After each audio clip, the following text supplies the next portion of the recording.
one thing about technology, you got to do every step. It doesn't make any assumption Yeah, for you to complete things. You got to, if you don't do it, it that's don't happen. that's right. Junk in, junk out. Okay, all right. Bismillah ar-Rahman ar-Rahim. Uh, Welcome to another edition of Not Just Talk. I'm your host, Michael Hameen, and with me is our recurring guest, Imam Muhammad Abdul Alim.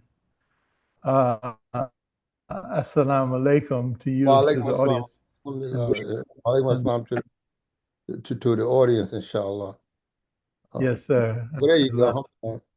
Yes, Yeah. uh, we're getting ready mentally and discipline wise. We've got a program that you help to inspire. We're going to be on Study Al Islam Sunday at 10 o'clock Eastern. okay. And the title, you inspired part of the title. Mm-hmm. The title is Directional Language Environment for Progress in Education. Absolutely, that's good. That's good. That's a good. Alhamdulillah. It's always good to have uh, uh, uh, a title that shows your focus and your purpose. That way, when people hear it or see it, it catches their attention. Yes. To Allah. Well, well, inshallah, we'll be doing that. So Okay. So what do you say? I'm gearing up. all right. Praise be to Allah. You will share. I'm looking forward to that. I'm looking forward to that. Yes, sir. So what is our focus this evening, Imam Abdul Alim? Well, what I wanted to focus on, it really kind of ties to last week. I want to point out the importance of showing progress, and I really was impressed by brother Imam attorney Abdul Salam. Yes. I want us to try to encourage, inshallah, to have people even on the program who have made progress. That's the key. See, the key is, like I said, if not just talk. So I think that I want to talk about the progression, that we should be able to see in the in the road to community development. And I think that what was shown by the speaker last week, and that's in the second part, is things that we should Yes. highlight because what happens is that remember that this is a community, this is a space that is nationwide. They're brothers and sisters who are doing things all over the country, and we should be trying to get them to share what they have accomplished because that may inspire others, in their own local area. Because I share what. Let me get started, and then I'll go more in detail. Let's open Yes, up. sir. You are. أعوذ بالله من الشيطان الرجيم بسم الله الرحمن الرحيم الحمد لله رب العالمين الرحمن الرحيم مالك يوم الدين إياك نعبد وإياك نستعين اهدنا الصراط المستقيم صراط الذين عليهم غير المغضوب عليهم ولا الضالين آمين. I think you got some feedback or something because as I was Yeah, speaking. I'm trying a new system here, Okay. and it All right. All right. doesn't look like it's working. Okay. Let me. Anyway, Bismillah rahim. I spent the last few I've been spending the last few days going over from a historical perspective uh the different lectures of the Imam, especially when like at I would have we remember we have the national conventions every like Labor Yeah. Day, and he always point out some direction, and it was like a time for us to come together and see our progress. Now, over the last maybe 18 years, we haven't had that. But I think that what what I what I gotta I got a good feeling from was that there are many places around the country that have continued to move on the direction that he gave us in terms of establishing community life, establishing not only the environment in terms of language environment, but a demonstration of that language. All right. So that's what I want to look at tonight is that how we look at the prophets and messengers of God. We're looking at Abraham. I want to go back to Abraham and show how Allah made an agreement with Abraham. We call it say the covenant. All right, and that covenant has been passed on from generation to generation to now come to us. We here in America, who have followed the Prophet Muhammad Sallallahu have this as the covenant first with the Jews through Isaac and Jacob. Then it was, and then and all the prophets that came in that prophetic line, and then it was with Ishmael, and it culminated with Prophet Muhammad Sallallahu. So the last to officially to receive that covenant was Muhammad the Prophet, praise and peace be upon him. And we now are some of the last followers. We're one of the last associations. I'll go far and say we are the last association here in the West to come into his community. We call it the Ummah of Islam. But we're coming under that covenant. And that covenant was to build a Muslim community. Not just to know the rituals of Islam, but to build a Muslim community. Yes. And we were blessed by Allah Most High to have as a teacher Imam W. Muhammad. See what we got to do is we got to be able to put in terms of historical perspective what happened in 1975, and how he prepared us, and what happened in 2008 when he passed away, and what has happened since that time in the various locations around the country, those who prescribe to his thinking and philosophical direction. It's very important for us. Everything is like we have like American Muslim 360, for example. We got different platforms now to articulate Yes. to articulate our vision, our understanding of the vision. That's right. Right. And so I think now this brings me to what I mentioned about Imam attorney Abdul Salam.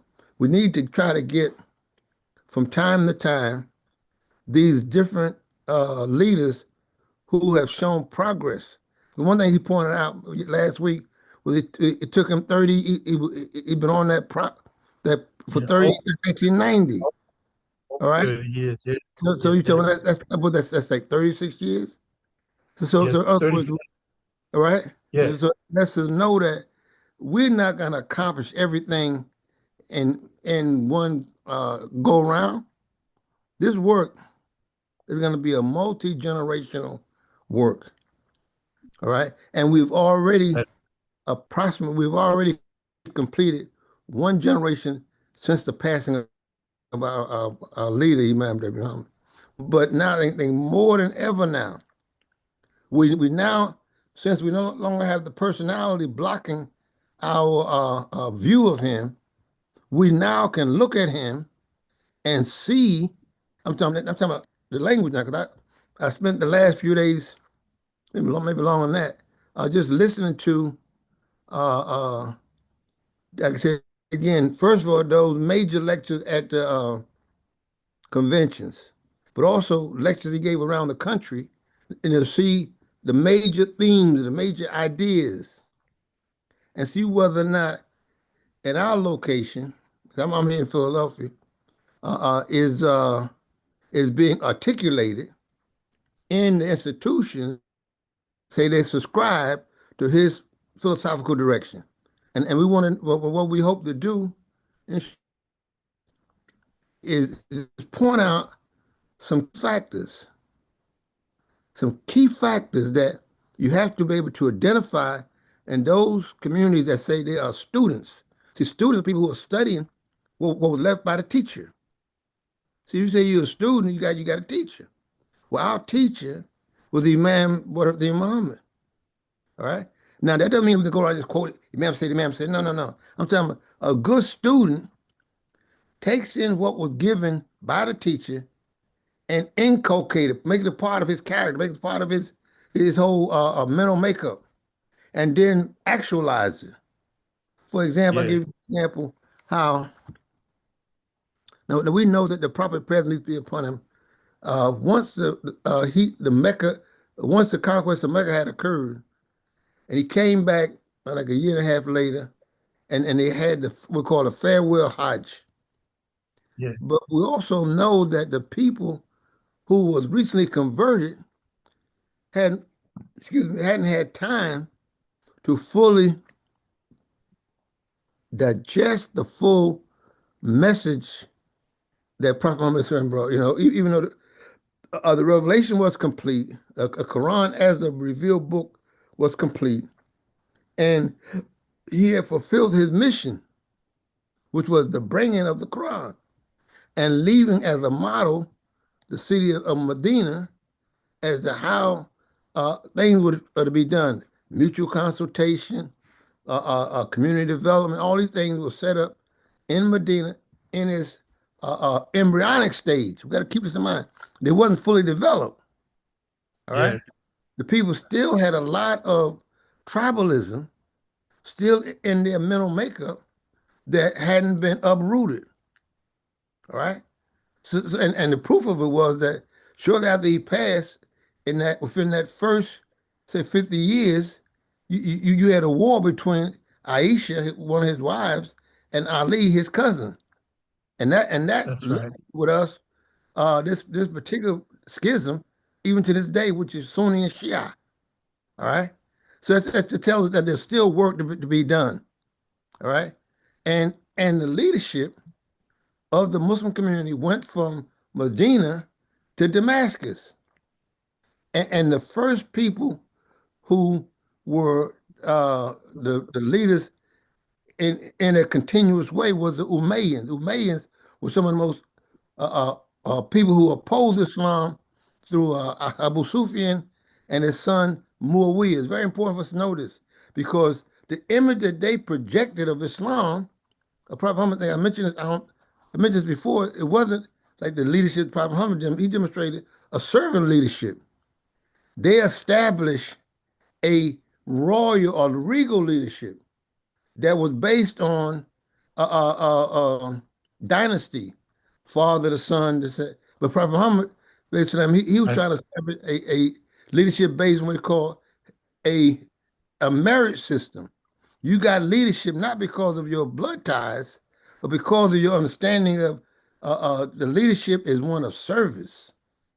All right, and this has plagued the Muslim world since that time. Now we have made progress, or we have made progress now, but not until today. I'm saying I'm submit to you that not until today we can go back and rationally and so look at what has happened to us. Why have Islam continue to be a major source of governmental and community development in the world? Because we left the key idea that the Prophet was establishing was that his community will be a community that serves the needs of humanity. And it's a scene in, for example, we open up with our Fatiha. Let me show you how our language is important. And we make a request of it, say, Iyaka na'abudu. You do we what? They translate na'abudu as what? Worship, right? Worship. Okay, but now that concept of worship is misplaced Yes, it because is. because na'abudu is from the word abada. Abada means to work for, slave for, right? So now, and go back to the original assignment. Adam alayhi salam, our first father, was given an assignment to do what? To Cultivate, dress the garden, bless dress. the garden, right? So our Yeah. worship is worship of work. It's not Service. rituals. It's service. It's not work. It's not rituals. It is a demonstrated work, right? and based on that, you look at that pattern that was seen in Prophet Adam, Abraham, Jesus, all the way down to Muhammad alayhi salam, was Mm. always a pattern of workers working for Yeah. the cause of God. Iyaka na'budu. You do we work for? You do we slave for? You know, we say we wish. I heard brothers say this. I'm going to fulfill my obligation. I'm going to masjid make Jummah. Is if that? I said Allah don't need us praying, and that if prayer is not for Allah, prayer is to keep our spirit right, keep our souls connected to the divine obligations, to help us fulfill the covenant. All right. So when you look at that, and then I'm going to come on kind of I want to think about this. We now have an obligation. We've had it demonstrated how the Islamic life is to be served by leadership and by all those who are in the following of Muhammad salam. And we now are new to the following, yes, but we have the obligation to demonstrate it that we understand the mission. All right, we understand what is the mission. And once we get it in our heads clearly, it's not just to have a lot of words. If I give you, for example, we Muslims, I'm talking to the Ummah now, we have taken our study of the Quran, our ability to recite the Quran, not to demonstrate the Quran, but just recite it. Think about it. We got Hafiz all over the world, millions of them. But are we workers from the book? The book is Huda. It's guidance. Right. It's guidance for we're talking about directional language, how to build human society that maximizes the human being coming to his or her excellence. I see again. We look at how Allah has blessed us, brother. Allah has blessed us to have a leader who help us to understand scriptural language and, more importantly, how to apply it in the real world. Yes. That's our challenge today. Yes, it And is. and the more model communities that we develop, the more the world will see that we understand the mission of religion, the mission of in scripture, which is to what? Cultivate the material world and make it an agreement to the word of God and the direction of God that's seen throughout scripture. This is our great challenge. This is our great, Yes. and Abraham, our first father, our second father, excuse me, he prayed for a community of Muslims, say ummah or Muslim ummah. Prophet Muhammad said he gave us the model, but as I said earlier, that model was never fully realized because he didn't live long enough to really set it all up the way he wanted. So people who didn't understand the mission and who wasn't concerned about and understood the model, what the model was all about, they set up a model of a leadership that was more in the vein of regal governments and kings and all that, which is not supported by Quran or the example of Prophet Muhammad. And so here A we are. question. Yes. A question. So how should we see ourselves in relationship to the office of Prophet Muhammad, Well, present peace? we should see us fulfilling the mission that he stood for. Absolutely. For example, you mentioned filling office. We know that the Prophet, for example, on Jummah Day, he would come out and he would sweep the masjid. He would clean the masjid. How many of our leaders today have that spirit of service that they come to the masjid and help prepare it for the guests of Allah in the houses of Allah? We call them masajids. People come out, the imam come and he expects some That's brothers. that's not his job. That's not That's his job. But that was Prophet Muhammad's job. How you say right. you standing in the place in the office of Prophet Muhammad said, how many of them would go and stand in a line and serve people soup? Because remember, they had connected to the masjid was like a soup kitchen because he fed the poor. There's a lot of poor people in Medina. So Yes. when we study his life, we say we're following his sunnah, his example. then is that wasn't what he had on. It wasn't the clothes he wore. It was those behaviors that served the needs of humanity to help those who are less fortunate and to teach you alimu kitabu wa hikmah, to teach the book and the rules of logic are in the book. Not just get people just Yeah. recite. Get people they learn how to recite long stories, but no, you got to actualize it. When it was asked of him, he said, "Well, tell us about the prophet." Aisha said, "Well, his character was the Quran. He was the Quran walking." How many of Yeah. us, maybe I would tell you, maybe not the full Quran, but how many of us, or at least a small surah, a small chapter, you know what I mean? We're demonstrating that type of characteristic where it's about service. You learn more to do more to help more. Yeah. This is our great challenge, So right? we need to make clearer that Muhammad represents the application of the guidance. That's right. That's right. The demonstration, but that's what the whole idea of a sunnah means. Sunnah is demonstrating what you have learned. All right. Yes. And then that's what we have to really work hard at, because I say again, we have been given by Allah's grace uh, one of the greatest interpreter and explainers of scripture since the time of the Prophet Islam, and our leader Imam W. Muhammad. And I say that, I don't say that just because I'm one of his students, but look at what he had to work with. He had to work with people who, two things that was working in our psychological makeup, I use the trauma. One, we had the most immediate one was we had an idea of Islam was completely foreign to Islam. Our experience in the Nation of Islam, it gave us disciplines for living, yes, but beliefs were completely off the chart. That's That's one right. thing. The other thing was what? The other thing was we are people who knew nothing about Islam at all.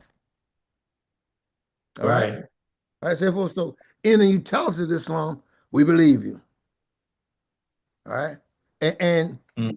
and since most of us who say we are students of his haven't really studied some of the directions he gave us for being better prepared to teach, not only just it's not, to teach the world, not just to be a Islam that is catering to the African American community, but Islam that you teach anybody.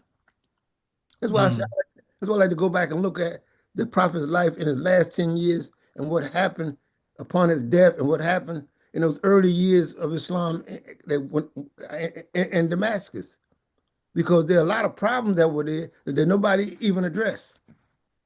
Nobody even addressed. They had the wrong idea.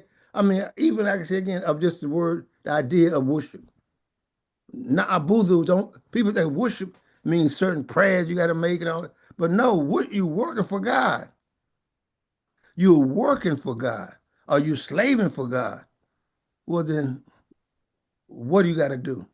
You got to go and develop the material world and the human beings that are there that are living lives that are below the human excellence that God intended for the human being.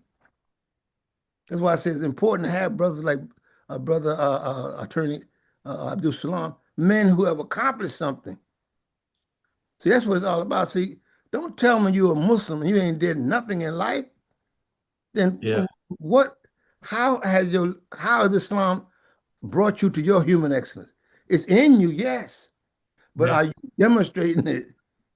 Do you have anything you can point to? Say, look, this is what we've done.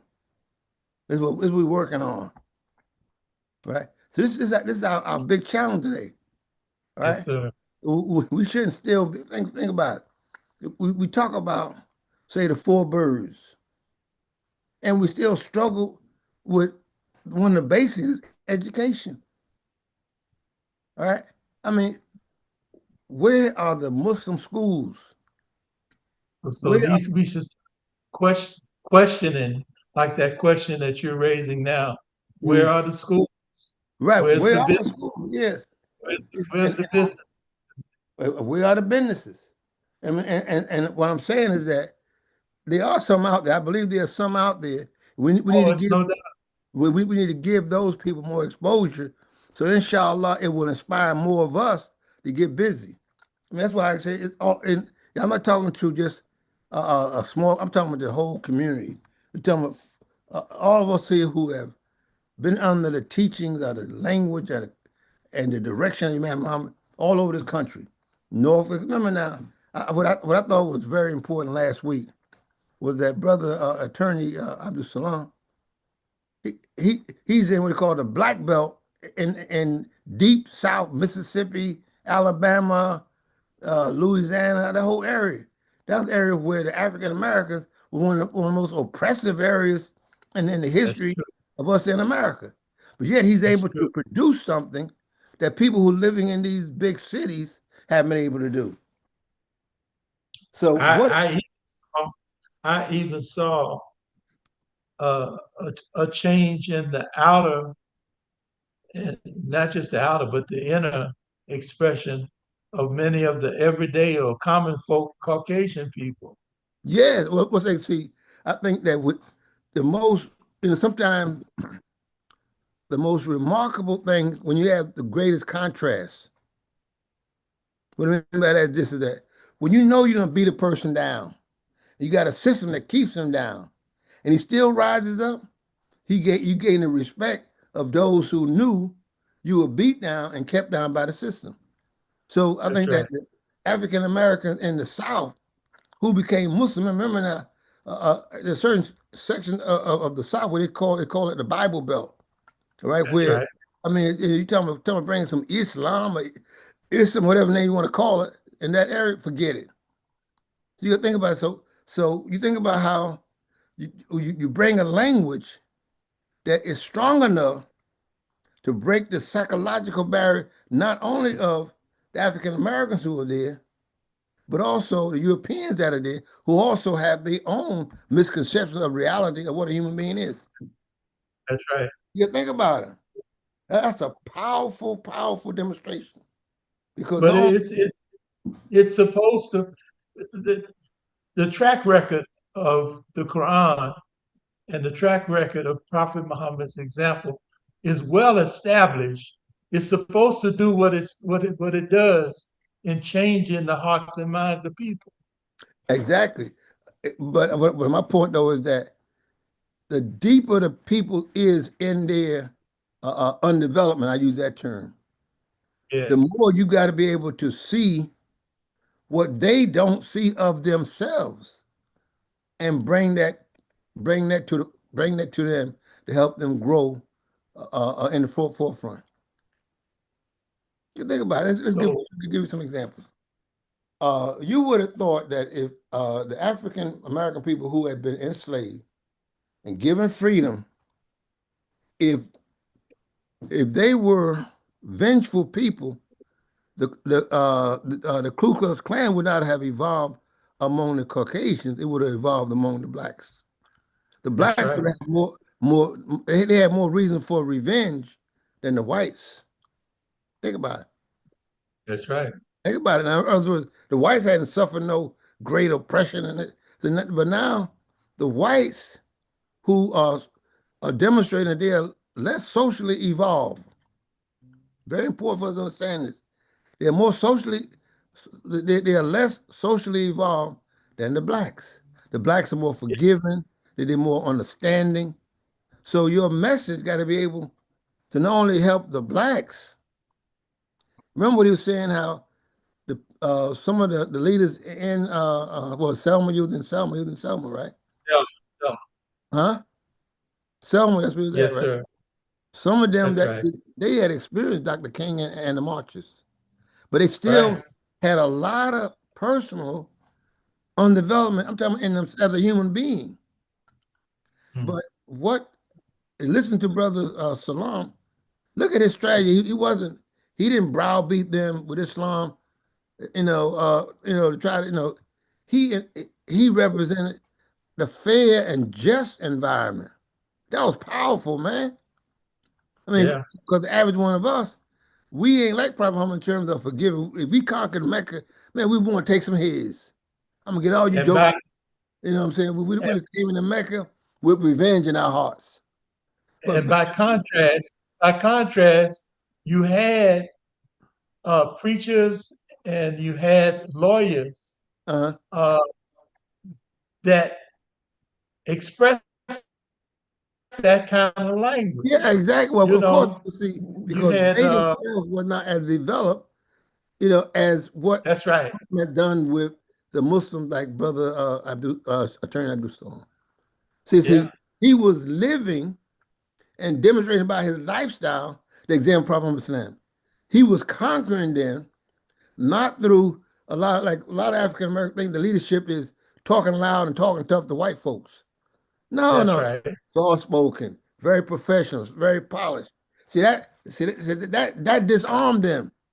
See that they And couldn't. they fought They look at the him and for black, the African the black, American upset because he wasn't spouting out. He wasn't. No, he coming real polished. but the black leaders fought tooth and nail. That was the biggest fight. Yes, right. Of course, because why? In their worldview, it was more. What I could hear from Brother Salam was that there were, and I've seen this in my own experience with African American leadership. See, they think that to be a Muslim, a black Muslim at that you're supposed to Yeah, be spouting off tough talk. Remember now, yeah, well, let's be honest now. They've had the leadership of Imam W. Muhammad, quiet, so soft spoken, very humble, and they had the demonstration of Minister Farrakhan and Nation of Islam. That's why yeah, they had the tough talking and all this, and the average African American, especially, feels so impotent that talking tough, not demonstrating nothing, is more important than winning victories of the that's heart right. and mind of the people that you're dealing with. That's Think right. about it. I'm saying we started analyzing the example problem in this context. You see that the strategy, the law says in the Quran, when you enter the city, enter through the door of humility, Humility. Yes, sujat, humble. We don't hear that. It says when you go to Pharaoh, speak to him softly. Linda. yes, We want to go there. Oh man, we gotta go to Washington. We're gonna demonstrate. Nah, no, bro, that's not supported by scripture. You're speaking from hurt. You're so speaking from the Quran gives us the best strategies, the best the best. strategy, and that strategy was demonstrated by Prophet Muhammad. Yes, praise See, be and, to and Allah. what we got to realize that in this American environment, people have two clear roads to approach the spread of Islam here in America. They have what one demonstrated by Imam W. Muhammad, soft spoken, easygoing, very humble. Or you got the one demonstrated by say Minister Farrakhan and the New Nation of Islam. Yeah, Very articulate. The Imam could not talk him. I'm sorry, but the Imam behavior, his character was so award winning. It's like remember what we were talking about, I think a couple of weeks ago, where the brother said how when they was in Rome, the people in Rome recognized that Mr. Farrakhan is a newsmaker. He knows how to get the yes, media, but he said Imam Muhammad was a history maker. What he's yes, doing is setting a direction for the history of man on this planet. It's a big that's difference. right. And so your approach, and I took that one step further. We look at how uh, if you compare the uh, the passing of Prophet Muhammad Sallam and the tribalism that rose up after his death by Aisha radiallahu anh and Ali radiallahu anh. Both of them represent different tribes that were present, Right. and they started a war, right? Yes, Now, you would have thought that if anybody would have that as part of their history would be us. We left the Nation of Islam, but we never had a fight with them. that's right. And we were completely uh, uh, uh, taken over by the thought that Honorable Muhammad was the messenger of God and W. Fraud was God. And when Imam told us it wasn't, and Imam came out in 1975, I was just going over that lecture, and I was studying how he was uh, resolute, yes, but he was humble. Yeah. Think about It it. was something that got my attention. Mm, Imam made, Imam Muhammad made it clear. mm, Look, legally, Farrakhan doesn't have any rights to the name Nation of Islam. right, But go in peace. Do what right. you're gonna do. Do what you want to do, and I'm saying, but there was never any desire, any language that would create an environment of conflict because he wasn't coming from a tribalistic mentality. What I'm telling you is that when you study the history of Islam at the time Yes. of the problem they had in Medina, Oh, I tribalism see it. was still a big problem, and because Yes. of that, that's when you Good. had the big schism we got was because of tribalism. Yeah. It was Yeah, deeply rooted. and no one wanted to back down. So so the medicinal effect of the message of guidance Mhm. had not gone deeply into the people to affect that In rooted in fact, properly. the Quran says that it says you say to the Arabs, the Bedouins, say don't say you believe, just say you have submitted. Remember now, people saying I believe there's no God but Allah Muhammad's messenger. They said I witness there's no God but Allah Muhammad's messenger, but they hadn't had time to really digest that full what that the implication of that as far as their tribal loyalties. They didn't have time for that. They hadn't had enough time for that to really settle in their soul and make those behavior changes necessary to become really a part of an ummah. And that's why for So them, the question, Allah, excuse me, at this point, Allah bless them. Said they were great warriors, and at that time yes. they represented that spirit to go out and fight for Islam as they understood it. But in terms of living it, no, they didn't have that. They still very So tribal. yes, the question comes to my mind, okay, what areas in the African American psyche that we need to be more conscious of in order to further better utilize the guidance in implementation. That's a good question. Well, I'll submit to you again. I think one of the most important things I would say is that we have to be able to believe. We have to believe, not have to believe that the covenant I talked about in the beginning, the covenant that was given to all of the prophetic figures in history, God has now given it to us. See, if we don't believe that, we're not going to work as hard because, see, we have been convinced, and many of our psychological profiles that we don't believe God can help a black man. We have a very low self-esteem when it comes to God really helping us, and because we can't see that, we can't see Imam Muhammad as being God helping us. That's why let me tie this. Give me a couple minutes. I want to tie this in. Please. One of the reasons why Nation of Islam was so successful, what would you say? Well, one of our big phrases was that God will intervene in our affairs. And we said that W.D. Farad was God in the flesh. He loved it us and he intervened in our affairs and blah blah blah. We give that, but the key term I want you to think about is intervene.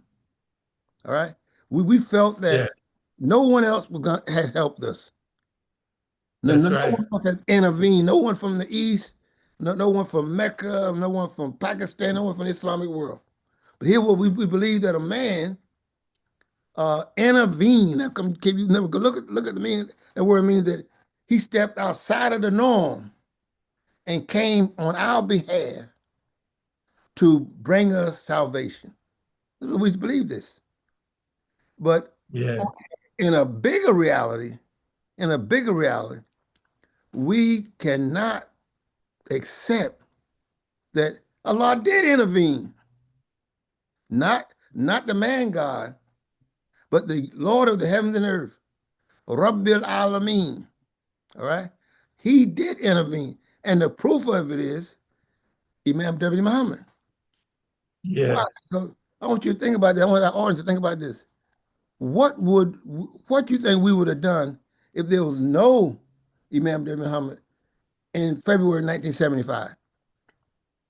I can't imagine. We were lost. Well, no one we lost, but with the type of leadership we had, we probably would have had similar to what the Meccans and the people had with Aisha and Ali.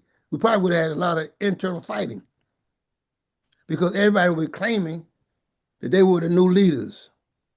Think about it. Without I can Imam see. Muhammad being in the picture, see, you got to do a mental experiment on yourself. Hmm, Yes.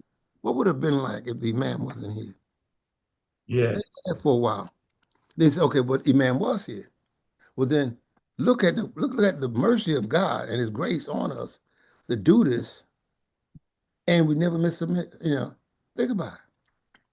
If that intervention, you better believe it's intervention, because Yes, indeed. someone was able to step in, help us over our trauma, help us over our problems of self-esteem, correct the misconceptions, and in less than 50 years, a lot of people, I know a lot of Muslims, they like to, I'm talking about even our association, they like to condemn, but in 50 years, that ain't no time in the history of religion.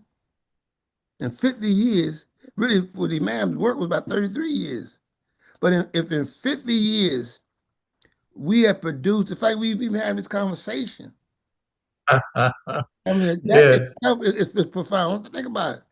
In Yeah, but that's 50 just, years, in 50 yes. years, you got people all over the country, male and females, who now are free of the blackism that we were devoted to, and now we become more sober minded. And now that's why I say that I keep mentioning about the schools.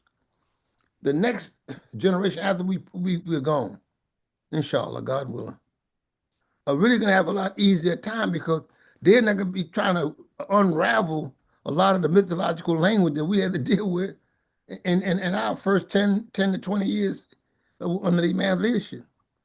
So they don't have that challenge. They don't have that challenge. Their challenge is to build and build and build. They don't have to try to understand Yakub's history, mothership. Delilah, yeah, Uh, I uh, uh, see it. See what I'm saying? They have to deal with none of that. All they got to do is have enough faith. That's what I'm saying. You asked me what are the challenges? Have Yes. enough faith to step out there on that faith and do what the Imam pointed us to do. And the beautiful thing about him as a leader, he didn't demand anybody. Soft spoken. I remember one time the Imam said, "I'm not like my father. My father would have had the brothers put. Look, if people wasn't doing what they're supposed to do, they have people the Back glue to, would be cracking a whip. He wasn't that way. yeah, If your heart ain't with no, it, don't do it. Think about it.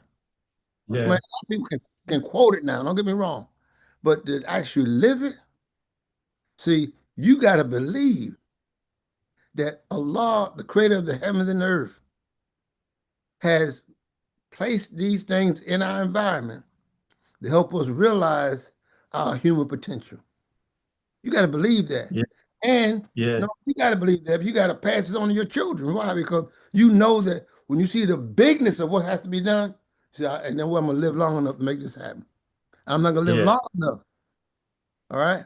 But to have that direction, to have that spirit, to have that belief that God has intervened to give to the people who have suffered so much in human history, to give them a chance. It reminds me of what says in the Quran, I think it's Surah 28, Natla, Qasas, the narration. Allah tells us how a people, that the Pharaoh had oppressed the people in the land, and that he yes, he, he is gonna make the ones who He killed their men and let their women live. He said, we're going to make That's them right. the inheritors. He make them the war theme. See, when you read that, I tell the people this. Let me say this, and then I'm going to let whoever wants to have something to say on this. Don't tell me you believe in God and this problem that we have of being denied our whole humanity. Think about it for a moment. You think about that, what I'm saying. And yet, we look at scripture and we see that God helped people who had less of a problem we had. That's right. Right? The people, the Hebrews, they knew who they were, even under Pharaoh. They had their Yeah. religion. Right? So you can't really compare them. The people at the time, Prophet Islam, they knew who they were. Right? Yes. They can go back and tell you who their father, even this, even that, even that. But here's the people in history now that were so bad off, they call them lost found. They were lost from history. We can't find a Negro in history. I mean, I fall That's back, right. such a thing. The Negro is a product of American slavery. And really, Yeah. it got so bad, not a Negro anymore, you're a nigger. Excuse the expression. It's a Yes. product of the dehumanization experiment we call chattel slavery. Slavery. Yes, sir. Right? You see that? All right. All Yeah. right. It's I'm saying, very, I mean, it's so clear, but there it it's a painful reality that many don't even want that's to okay though. look at. You know what I'm saying? No, you're missing the point. It's not No, necessary for no. them. They're not, listen to what I'm saying. If you believe that, if you understand that, then you can make a difference. One person who believes that is stronger than a million people who don't. You know why I say that? Because all of the elements of creation is on your side. The evidence is on your side. All right? The Imam W. Muhammad, he couldn't have been as strong as he was in 1975 if he didn't believe that, what I just said. Because Yeah. all the evidence was against him.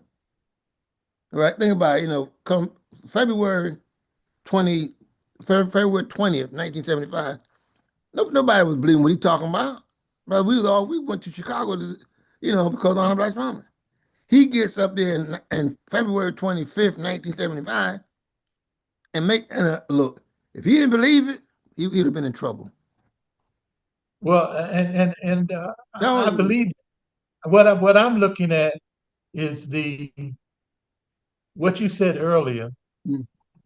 and what Brother Salam experienced, He and I was demonstrated. with. I'm talking about those that they talk, but Yeah. you see in their movement they don't really believe that God has put us in such a position for success, great success. That's why I said it has to be demonstrated by a few. Yeah. That's why I say, to have someone like that last week. See that to me, that was Oh, it it's was a important. great refreshing to my soul because, Yes. like I tell you, like here in Philly, everybody's saying, even the mayor and everybody's saying, the large number of Muslims, but they're not convinced that they're just thinking that they look like a Muslim. That's enough. I'm saying the spirit to see, not only just to hear the message, but to live it. Oh, that's a You big. experienced you experienced it. Yeah, Where the rubber, right. yeah, Where the you rubber meets. seeing you Yeah, seeing yourself. but I'm telling you right now, you gotta believe that Yes, Allah Most High, the creator of the universe, is has moved the creation itself. The elements are with you. The circumstances are with you. Things are yes, happening. And you expect, oh, subhanAllah. Like I told you before, just in my meeting with you, to me, that was a sign from God. same here, I'm telling you, same man, look, on same. platform, look, subhanAllah. Let's Got let's bring Bilal. Let's to bring bring Bilal. Bilal, bring Bilal in. Bilal, star six, and welcome, Bilal. I saw it. Star I'm there six. now. Yeah, you Yes. Okay, alhamdulillah. Assalamu alaikum. And it's so, Alaikum assalam. let me tell you something. Y'all know I'm sitting back here and I'm hungry, right? But I'm hungry to relate something that I got for me Yeah, now. What to do, Muhammad? yeah, Huh? you raised your hand early. I could tell you were hungry because you Oh raised your no, yeah, hand yeah, I'm very, hungry. Yeah, I wanted to be there. So praise be to Allah. Look, I'm in the textbook. You know, my textbook Go that I ahead. read is from my teacher, my instructor, Yes, and sir. he's in the text. He said it's the treasure under the wall. I'm talking about Muhammad Ali and Brother Michael, right? These are my teachers, right? So here we go. First of all, we have to have a concern in life, right? That's how we start. So lifelong, I've been thinking process starts in the sentiments. So we want to see a better future. Yeah, but then we come to the rational mind, right? So now here, I'm just giving an example now on how it's right. A Hegel running back and forth. So to the from the two different mountains. But that's how things you'll be going to two different extremes in life, right? And then you have the process of the moon is the process. The moon, what the moon do? It turns dark. It's half moon, full moon, and stuff like that. But that's one of the processes of that's our thinking process here. And I think about this the what Tyson for us here, who bring the big rock up the hill, and every time he can be bringing up the hill, but then he let go, it goes back down. So it's just a process. So think that's a process, like the moon. But think about this: we coming from the original nature, right? We trying to get what Allah wants for us to be a worker, okay? But to preserve my innocent nature that I have, you know what I'm saying, that we have, we have to we have to become very conscious in our describing for reality. And let me tell you, God is going to reveal it to us. No way, as a worker, the life is never finished, but they say when you finish one day, go on to the next one, right? And Yes. so look what happened. Look what happened to Hegel. I'm just gonna bring it back for one more thing. Hegel in a whole community, right? A whole society, right? That's how woman is. Period. Woman is society. So it comes into it grows. That's the elevation. But what you want to do, you want to understand the thinking process. Stay in your concerns, okay? And your concern have to bring about a physical reality of business, business life for the community and the needs of the community, whatever it is that is needed. And you keep on going, and I keep on. See, that's how I see Brother Yusuf Salim, who was on Salam, that was on last week. That's what he continue to do, and that's what you do, and you will be continue doing that until you return to Allah. And no, let me tell you, no matter what you do and how you react to do, you can take your gifts and go sideways, backwards with it, and everything else. But it's still all that still gonna have to come under what? Glorifying Allah, because that's how it comes. Because you seeing your possibility in God's scheme, in Allah's scheme, and that's the Yeah. deal. And so alhamdulillah. Thank you all for listening to me. Praise be to Allah. That's the been one to be behind. Assalamu alaikum. Thank you. Very much. Thank you, Bilal. Kareem Hameen, welcome. Yes, Assalamu alaikum. Praise be Alaikum to Allah. Another wonderful broadcast this Thursday. I look forward to not just talk and the insight that Imam Alim shares with us from the wisdom and the thinking of Imam Wahid Muhammad. You know, Imam Abdul Alim, you mentioned something. You said it's becomes kind of hard for especially the African American to believe that Almighty God would intervene. But WD-40, WD for Rod was an intervention. And was he sent by Allah? Yes, yes.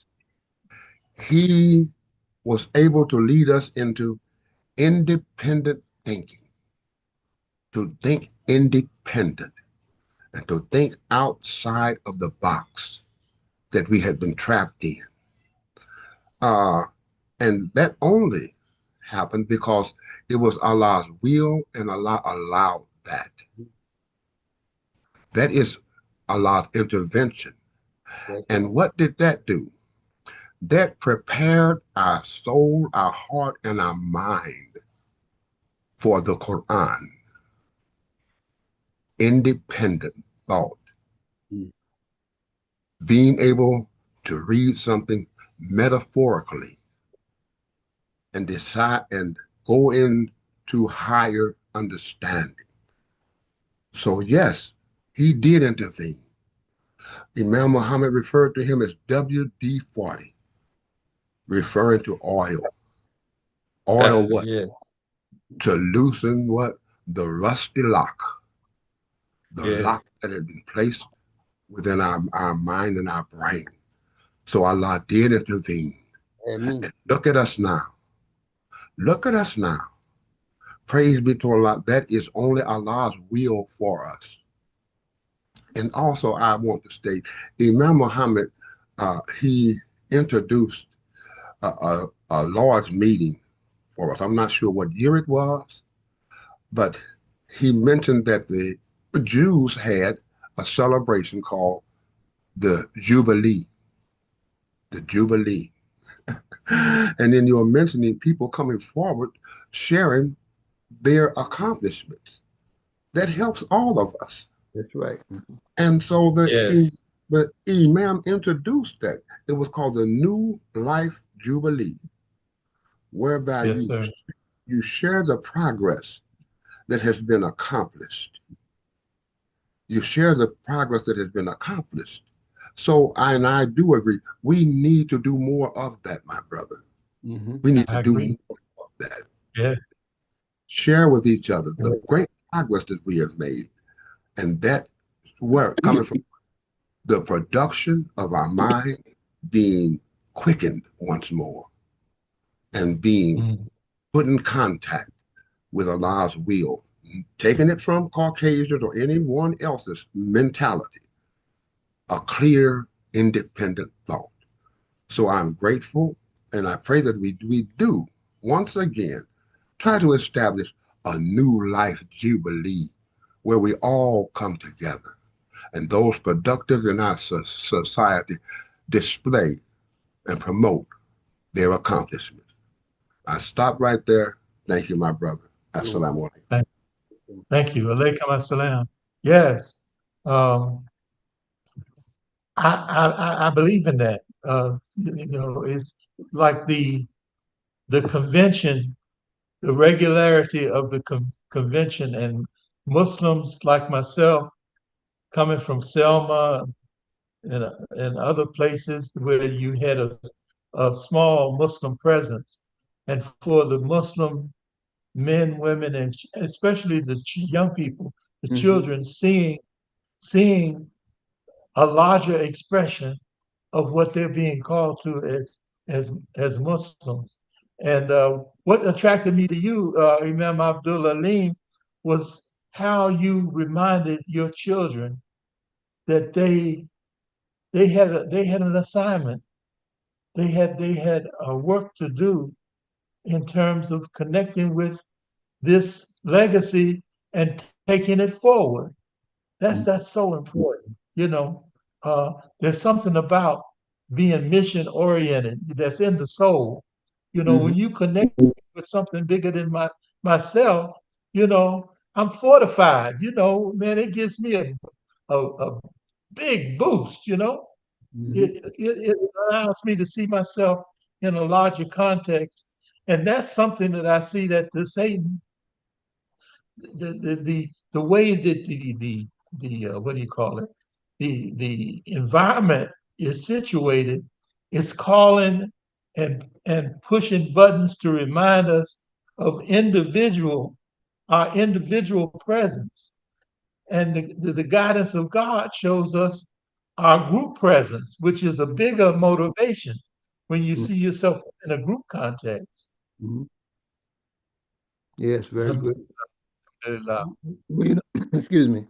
Well, I think that these are the things that people who are striving for say a community life. See, is you start with the individual, that's true, but the individual didn't have family life, and then you think about how you're going to raise your children, Yes. and then the things necessary for you to have successful a family life. I don't know what I told this group. We we have a thing, we used to do a thing called at the Master Family Night or Friday nights, and we would play games. We had like different board games.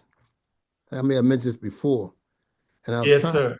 to get the children to understand what we're up against. And the ones that I really enjoyed doing this with was one was life, and the other one was I think was a Monopoly. Yes. I told you about this before, right? And I want to just reiterate this. And I've showed him how uh, these games, even these games, you start out with so much resources, all right, and then you build on that, and you buy properties and you rent them. If somebody land on your square, they got to pay you rent, all right. Right. But then I showed him. I said, okay, well, but now before the game start, you have a person called a banker. The banker That's gives right. everybody so much money, and each time you go around, you get another amount of money. I said, now Mm. imagine now you got okay, and you got make sure the child is have good self esteem because what you want to say, no, I'm not gonna give you any money. In fact, you lose 5 turns. Everybody can go around 5 times and get they have at least about $1,000 to buy buildings. You're not gonna have nothing. Special rules, huh? Right? All right. So I told him, I said, now, how do you feel? I said, see, if you don't have good self-concept, you already defeated because the rules are set up against you, Right. right? And each time you land on somebody that's a spot, you paying them rent. Right? Now this is a board game, Yeah. right? I said, now, this was done to us. See, because you still every opportunity you got to teach our children the reality of what we're up against here in America. Don't ever be naive. All right. What you playing a board game? Whether you playing whatever. You got to show them that until the rules are well, as the expression goes, I mean, the table is level, or you always going to find yourself at a disadvantage until you figure out how to Yes. play above the rules. That's the key. Mm. And what you do Yes. is you play the long game. See, what I mean by play the long game, you don't get in the game, and you make the sacrifice so that you give something to your children, your partner. Okay. And Okay. now see, so you recognize the game was set up against you. See, Set and, up. and the Yeah. only way you're gonna win, you not gonna win. But someone in your lifeline can win if you're willing to make the sacrifice to give them both the knowledge and the resources that you got later. Think about it. Think about that. Oh, you think about this, brother. How many of us started life as young adults? Our parents gave us, what did they give us? They give us, like they gave us apartment. They gave us a house. They gave us, help us get an education. What did they give us? They gave us, boy, you old enough now, you get out on your own. See what Yeah. I'm saying? Yeah. So we should use these on these Friday night, family night games. We were still teaching them, the whole community now, how this situation is, and also teaching the adults that you got to be willing to make the sacrifices so that the children don't have to be in the same position you're in. Right. Yeah, and I think that this is that's why I say schools are so important because see, not only obviously schools for the younger one, that goes without saying, but also schools for the adults. Yes. Well, the adults have to be trained to think. Don't think always about yourself. Think about what you can do to help advance your lifeline. See what I'm saying now? See, Yes. now you're thinking bigger. So we're gonna bring, What you say? we're gonna bring Muhammad Sharif in Okay, and go ahead. continue the conversation. Oh, Muhammad Sharif, welcome. I see. You still got it. I don't know whether I said he got his You, that thing on mute. Still on mute. you, you muted, Muhammad. Muhammad Sharif, welcome. Unmute yourself. Okay, I'm in now. All right. Thank you. Yes, sir. Welcome. Yeah, thank you. Assalamu alaikum. Wa alaikum assalam to everyone. I'm looking at the Muslim journals going back to 2010, 2000, another 2009.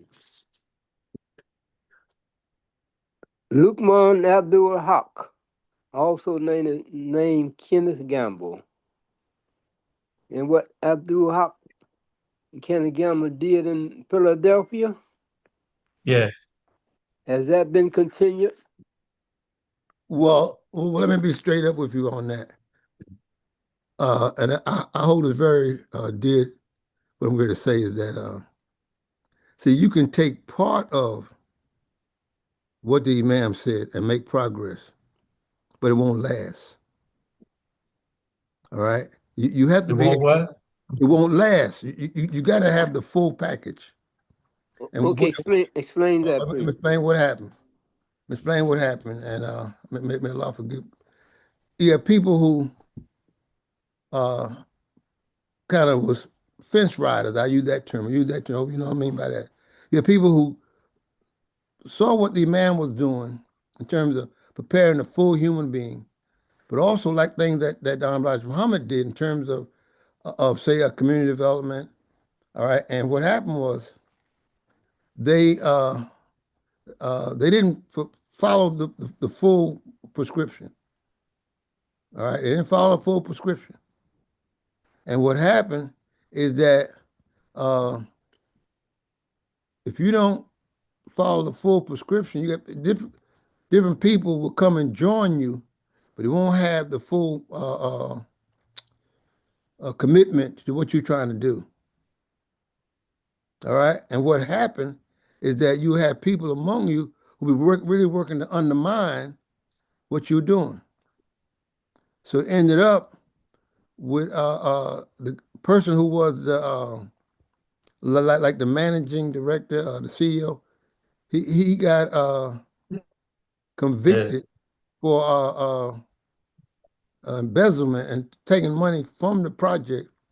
Now Lukman is very sickly now. He's old and sickly now, and so that project is no longer as effective. I just put it that way. See, for us, that's why I say for us. I said there's a lesson to be learned in this. Couple things. I got to be honest with you. Got to be couple. See, if you look at the history, look at the history. Look at our history. Imam Muhammad gave us certain things to do. All right, and for some reason, and I'm not gonna go into it right now, but for some reason, these things were never actualized to the fullest.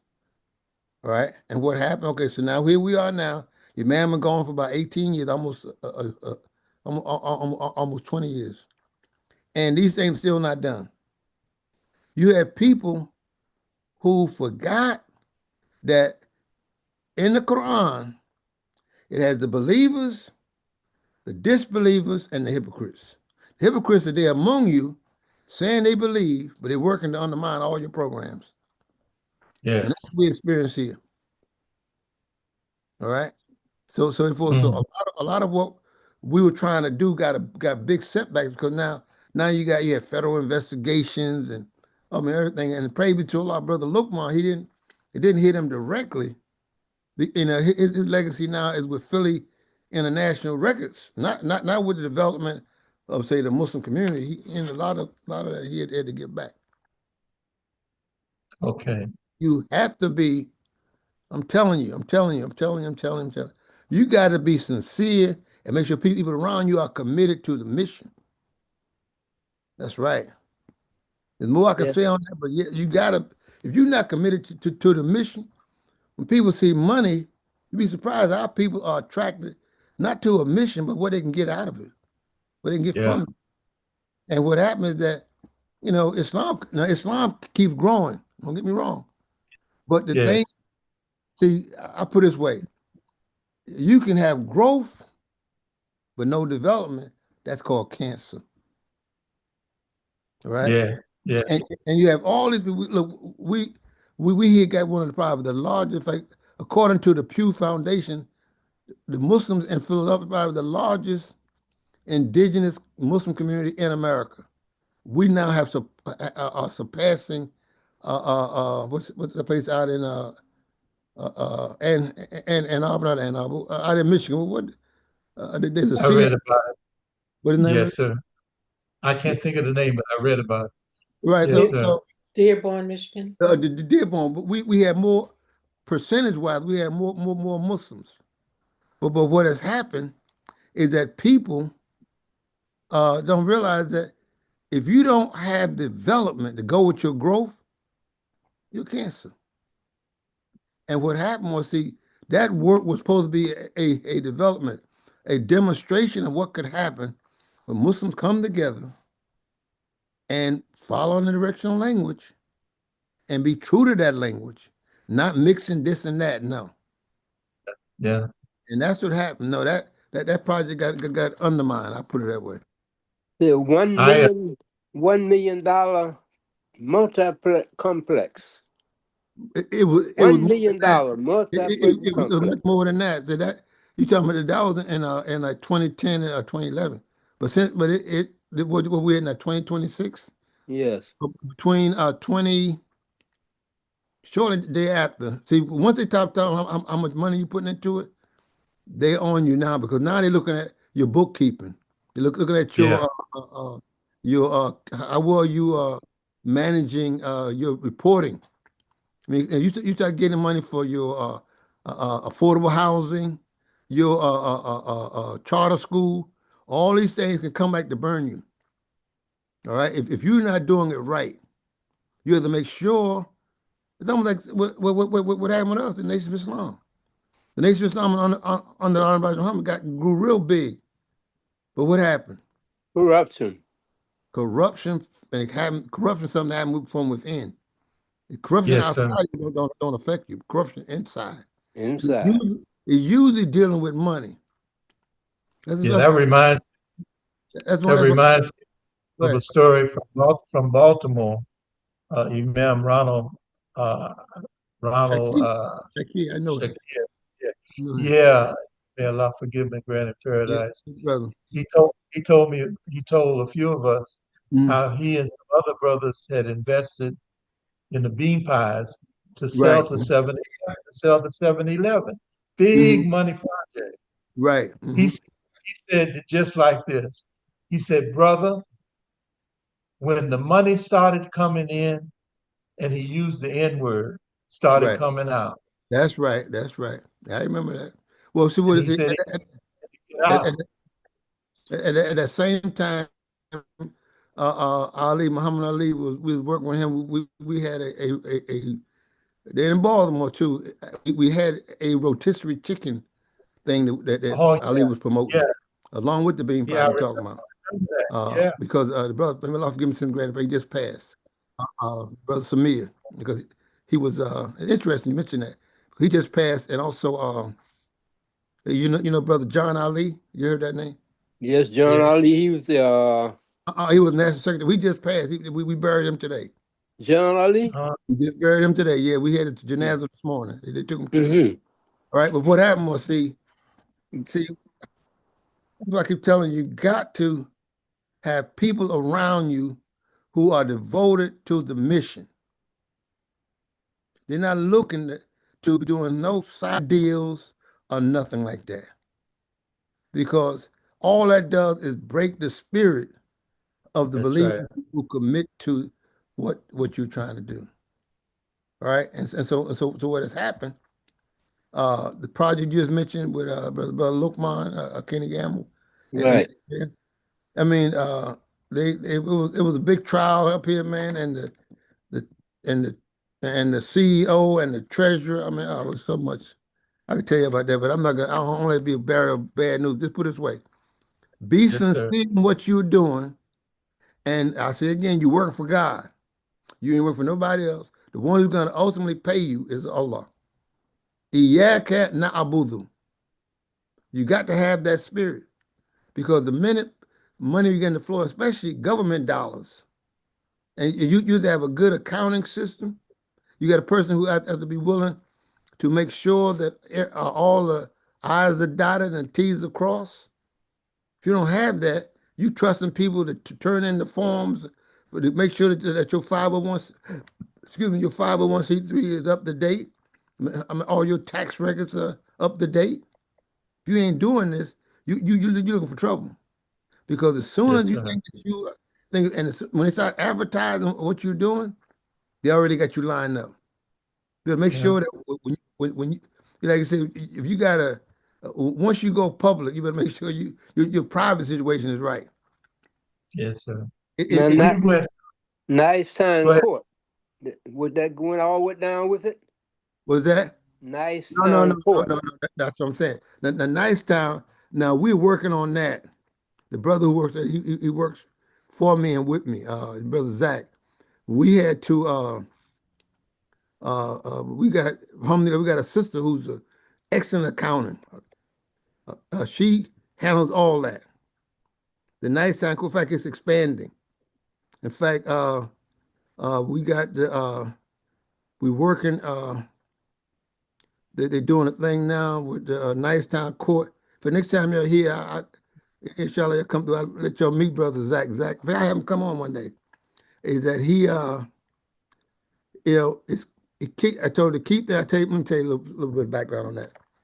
We all went to Hajj in 1994, right? Because I take people on Hajj every even year, 90, 92, 94, 96, like that. So I took Zach and a couple other brothers on Hajj, 94. And we made a pledge that we would stick with what Imam Muhammad gave us. It's very important because Imam, he was looking for, this is something at that time we were talking about buying watches. I don't know what some of you may remember this, you may not remember. Yeah, I And so, remember watches. We had watches in 1996 at the right, White exactly. Plains, New York. Right time, right, exactly. Well, we set up the watches though in 1994. We didn't get them the bulk we wanted until 95. We had them ready for 96 for the convention. But Mm-hmm. anyway, but we made a pledge, all right? And it's something a lot of us don't do, by the way, which is un-Islamic. The people who were with Prophet Muhammad Islam, remember one of the big turning points of Islam was what? The Treaty of Hudaybiyah. You remember? Let me tell you, the Treaty of Hudaybiyah, where they made a pledge to stick with what the Prophet Islam, the guidance he gave them, even though some of them made Omar, a couple of them didn't agree. But that was a turning point in the history of Islam. Hope you know this, right? When Yes, we people know this. pledge, they pledge they're going to follow the leader, even if they disagree with him or not. They're not going to be mumbling and grumbling like one thing we did. We never really gave the imam our bayah. They call it bayah, No, we never did. Giving right? And out. what happened was we did. We was in Mecca, Zach, myself, a couple other brothers, that we would stick with whatever the imam gave, whatever project or whatever program he came out with, we would jump right on it. So what happened was, uh, 90, that's 90, I said 94, right? Well, In 94. okay, 95, Lukman and them started their program. They took some ideas, alhamdulillah, but because ideas wasn't ours per se, but it was ours in terms of we had to lay it out first. We didn't have the money the way that Lukman had. But our thing was our bayah was to the imam, not to the money we're gonna get by doing these affordable housing and all this. All right. Some people, I say again, if your bayah ain't to the mission, when the money start really developing, it's like coming through, you can get sidetracked. Let's put it that way. Well, Zach, Yeah. praise to Allah, didn't. He remained true to the bayah. And I tell you something. Let me tell you something. Tell you a little history. We Lukman and a brother named Abdul Rahim Islam. They went to see the imam. The imam laid out everything they were doing. The imam told the same thing he told us. but if your bayah wasn't to the imam, they came back. They did part of what the imam said, but not all. Imam cautioned about depending too much on government money. Right. Yeah. Right? You got to be willing. See, if people are not willing to put no money on the wood, as the expression goes. In other words, if we sitting down, we got we created to deal with a bank, and the bank needs a collateral of say $50,000, $100,000. You don't use the grant money to do that, brother. Is 10 of us here? We're gonna put up $10,000, right? Because our bayah is to what the imam said. Don't depend on government money for all. So now you can get government money, but don't let that be the basis of your operating. Right. Right. That tells you a lot. So pray be to our Zach and Nicetown development. He stayed true to that. All right. All right. They stayed true to that. Let me take you one step further. Now, this is family business. I'm telling you now. You can go online and look this up. Banneker Ventures. This is my in-laws, Omar Kareem. Is that DC? It's in DC, right? Well, yes, it's in DC, but he does things all over now. Yes, sir. Okay, but let's go back to his history though. His father was the imam or minister in Memphis. Yeah, Memphis. All right, and this is back in the early part of his. He had been the imam in Detroit back in before the transition. And Isaiah Kareem. was that? Imam Isaiah Kareem. Yes, sir. I was in Detroit He was at in that. Detroit. So you know him. Yes, sir. He took his family down to uh what I said, Memphis. Texas. Huh? Are you with me? Texas. Huh? What you say? Texas. No, Memphis. Texas. No. The Okay. person I'm talking about is his name was no. We talking about two different Kareems there because the person I'm talking about was he took his family down to Memphis. Okay. He was in Detroit too. Well, we're talking about two different people, I guess. But anyway, so make a long story short, Omar started developing. Uh, he got city contracts to develop things like subways. So like, Allah bless him, got real good.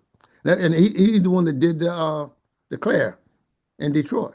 I mean, in Washington. Yeah. Right. Clear. Right.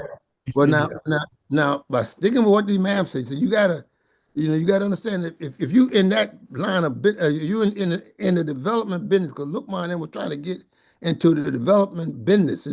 Development is big business. You gotta, you gotta get bonded. A lot of things you gotta do. So now, once you get in that business, though, you gotta keep excellent records.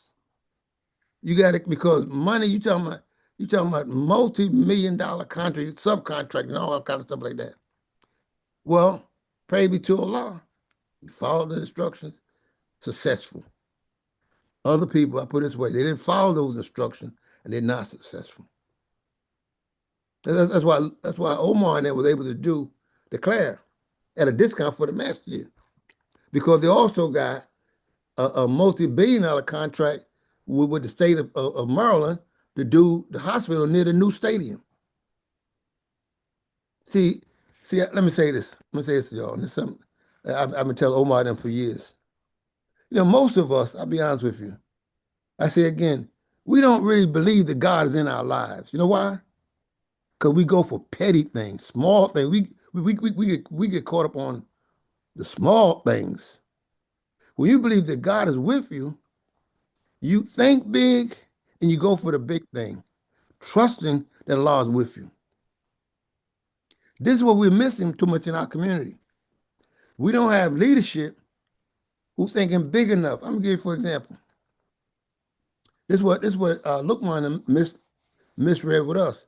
We were a community that had no reality at all. No financial reality. The bank told us that, well, what's your product? They have no product. Well, we're a religious institution. So, well, no, we can't. We wanted to get this campus. It said, this is African American bank. So I know what we'll do. Let's put up our houses as collateral to back up the loan. Those who really believe what we're doing, oh, you need it, you figure you got houses, some of us got houses. Well, who was it? Bilal was at my house. Big house. We got these big houses worth $500,000 to $1 million anyway. The bank not gonna lose. Put it that way. Put it that way. I'll put it that way. So we was able to get 5 brothers to put up their houses. All right. That's worth five. That's like I don't know, $8 million. All we wanted was 5. The bank couldn't lose. But a lot of people doing all that talking wasn't willing to put nothing up. Foot draggers and showstoppers. Oh, they're BS artists, put it that way. In other words, see, no, if you believe that the law has intervened, then whatever you got belongs to the law. I think that, who was it, Bilal was talking about it? When Muhammad, when we came, when the believers came through during Amcock days, the sooner the brothers was to feed everybody, make them feel at home. I invited my house and look, spread the table. Look, this is Islam. Our bay'ah, our pledge is to Imam Muhammad's leadership, and everything we got is at his disposal. Yes, sir. If you ain't at that level, if you're at the level where you got some doubt, you still got, then you can't, you think it's small. We went from not having no financial reality, all right, having a storefront, to having a 2-block radius campus. Why? We believe our bailout, the Imam gave us the name and the direction. He told us what to do and who to call and who to work with. Look, man, they went a different way. I think Imam has given us instruction. We're going to trust what he gave us, and we're going to put all we got on the line to make it a reality. Now, when you come to Philly, sitting up on the high hill, you got martial law, community associated with Imam W. Muhammad. A lot of people, you got government influence. You've got influence in the city. Big influence now, brother. Look, I can tell you. Look, we helped put the mayor in office. Her theme is this. They said one Philadelphia.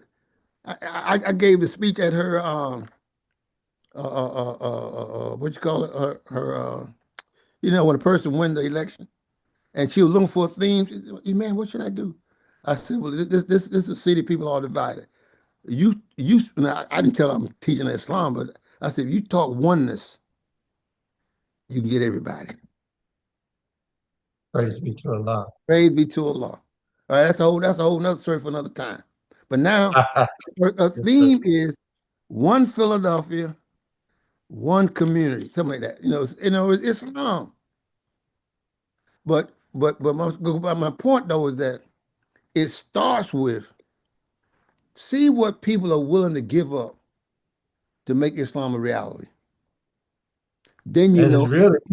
Then you know how much you're going to be able to accomplish. Because the people are giving you, they got a big wad of money and they try to find that small bill. You ain't going nowhere. They petty. But people say, you think you study the Sahabas in Islam, the days of Prophet, men like Abu Bakr and Omar and Uthman, they would have put everything on the line because they made a bay'ah. See, we did not make that bay'ah with our imam except on small things, what was safe. Very few of us were willing to step out on faith. This man is a man from God. We believe in that. We can't lose. We can only win. Let's go do it. And there's a few of us in Philadelphia who made that commitment, and praise be to Allah, prospering. prospering. I mean, look, we So we now got a position. Now, I didn't take the position. I gave it to one of the other brothers who, it's called Mayor's Office for Muslim Engagement. yes, All right. In other words, look, the mayor needs somebody to help us with all these Muslims, especially education. Our commitment is not to the mayor and not to, no, our commitment is to the vision of Imam W. Muhammad. We're looking at identifying 4-block areas to own the stores, the properties, and everything. We tell them, believe, buy this, buy this, buy this. We want you trying to get what? Our obligation is what? Muslim community life. And it's not going to come unless somebody take those steps. But to begin with, I say again, I'm keep saying it, make your bayah to the vision and directional language of Imam Muhammad, and in time you'll see it would change everything you do. You start from the premise and look, God blessed this man. He didn't bless me directly, he blessed me through him. And that's how you gotta proceed. If you don't proceed that way, you're not gonna make it. Because yeah, you'll and be tempted by government money, mm, easy opportunities, because it's an easy way. But when you say you believe in this mission to remake the world, you commit yourself and all your resources. God says, strive with your belongings and your very souls in the way of Allah. That's what God says. But you yeah. got to take that bayah. See, the Imam never asked us to do this, but some of us knew if you really understand the religion, you know what you got to do. Now, Well, we were in said, go ahead. we were in a Juma. I forget the year in Atlanta, and we were having the Juma uh, broadcast. So we were listening to the Imam over speakers. He was in Chicago, and we were in Atlanta for the Juma, and he called on us to take bayah. I remember that. And he called to make bayah. Everybody would send their deed to their facility to him. A lot I of people remember. remember that? Yeah, They didn't do that. I do. They didn't do that. Yes, sir. So what I see, and I saw this But some years ago. Uh, what's that saying? The proof of the pudding is in the tasting. The contrast that you that's just right. spoke It's of. in the eating. Those that followed and trusted the leadership, successful over time and over struggles, and those that took maybe a part of it. Brother, excuse me, brother. I mean, let me just interject. Now, I'm not saying we were the first No, to I come. know. I'm dealing with the No. pattern. Let me I'm make this dealing point. with the pattern. I'm gonna make this The point though, pattern. is that other people can run ahead of you, and they get to That's what they think is the goal. Now, let me finish this point. Like what you're saying, let's see, when you trust the pattern, you also have patience because you know that yeah. the term is gonna come. Go ahead. I'm sorry. That's what I'm saying. And so that well, Allah says it in the Quran. You can't say you believe until you have to be tested. You gotta be tested. That's Muhammad, right. Muhammad, you had a comment. Yes, I was going to say, Thank you. Imam told us in the big convention in 2003. I've been saying this over and over. 80% of the Imams did not support his leadership. So why did we support those that did not support Imam leadership? Why didn't we point them out? But let me say this. I think that the man was being nice because also a lot of them was in general wasn't supporting the leadership. See, in the 80%. about 18 years later, I'm saying we about 18 years later, we about a generation later, and you find that some people are still where they were at 18 years ago. Yeah. They haven't grown. And the people, remember, you get the type of leadership you're willing to accept. If you want to accept that, years ago, the Imam made it very clear to us. Man, let me tell you something. Things got so bad in Philly here. I gotta tell y'all this. Y'all been up. Things got so bad at Juma, the FBI had to come because people it was having shootouts after Juma. Mm, It got bad here for a while there, brother. mm. But and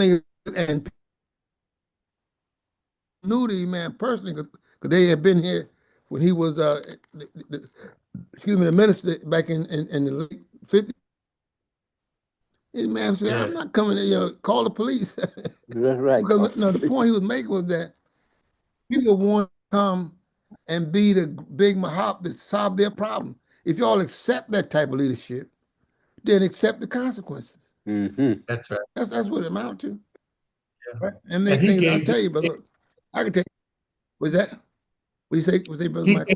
gave he gave clear strategies Oh in yes, terms of, brother.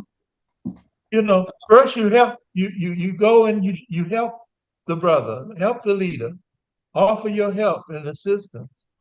And if he's not in line with our leadership, Imam Worthy Muhammad, to, to deal with that leadership. The younger men are supposed to deal with that wayward leadership. Well, And I mean he laid it out. but let me share something with you on this. Let me so you understand. Uh, I'm a lot less fiery than I was when I was a younger man. I'm much older now. So people, when we got the instructions to, they was in, I think I got pictures of it. Maybe I sent them to you. When we started at the first masjid in our association that was not a satellite of any other masjid was our masjid Allah. It was no masjid Muhammad, because the whole issue over that was that are you masjid Muhammad of Arabia Sallallahu Alaihi Wasallam, or are you masjid Muhammad Al Muhammad? The Imam gave us a name, masjid Allah. We are Allah of the Quran. All right. So some people didn't want to even come to where we were at because they considered us renegades. We were outsiders. We wasn't the popular, and people wouldn't come even hear us give a Juma. All right, they wouldn't even come, and the ones who did, it was interesting. The ones who did come were mainly the pioneers who had been here with the Imam in the late 50s, early 60s. They were some of our earliest and strongest members in the beginning. And we had just a few young brothers like around my age who was in our like late 20s, early 30s, and people that never thought that we was ever going to make it, they wrote us off.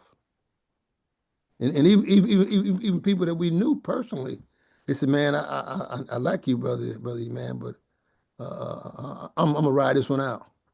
I thought you was my man. I thought you my, my ride or die buddy. No, they said, no, they that we ain't that committed to you. I said, okay, that's all right. And what we did was we had to just go with what we go, go until we build up a. That's why you got to trust what the man give you. I'm telling you right now. You want to build up a community, teach the language of the imam. That's fresh and new. Don't come with this old dead letter khutbah that you preaching like you talking to people 1,000 years ago. The imam had given us insight into scriptural language. That's our competitive edge. That's all we got. Because most imams didn't know the Yeah, Arabic, didn't know the Sunnah, they didn't know the history of Islam. Why not use what God gave you? that's right. If you believe that he intervened, Yes, and Imam Muhammad has given you the tools you need to build a new Muslim mind in the world today. If you believe that, go forward with that. Plant the seeds. And from like 80, we start, I think we got our charter, man, we got a charter like, I think it was 79. Because it took us the first 2 years, we was going place to place. We didn't get our own place until to November 1979, right? And what okay. happened was we had our trials, put it that way. But it wasn't until Yeah. 80 that we got a little storefront, 1980, of our own. And I tell you, that's a funny story too, because we had enough money to rent the place, but not to buy it. So the dentist bought the place, brother who's the dentist, and had us pay the rent, which was really the mortgage. Yeah. Yeah, and, but I Oh, tell you, we did. Yep, that's our trial. We finally got a place where so you gotta look at who you got with you, what they're willing to put on the line, and do that's you right. trust it enough? You trust each other enough? Because that time people were falling away from the community.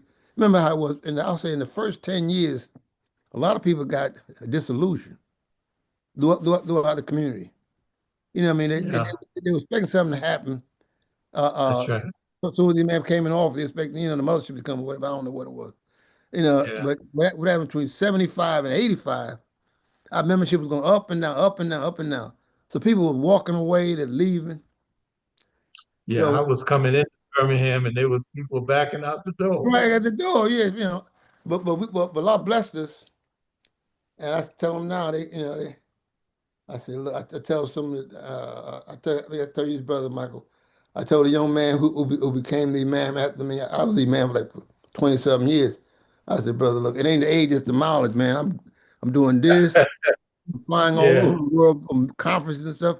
I come home, but as soon as I get off the plane, people at the airport waiting to tell me problems in the masjid. I said, man, look, y'all trying to kill me. And what happened, I told him, I said, I'm no longer the sage on the stage. I'm just a Yeah. guy on the side now. And I I said, tell look, them, thus my imam cap in my back pocket. I'm gonna tell you a little story. I was on my way to Abu Dhabi. I think it was Abu Dhabi. And my youngest daughter, she was at the time she was working. She was advisor to, I think it was I don't know whether it was Biden. I think it was Biden was the president because she'd been Obama, Trump, and Biden. Yeah.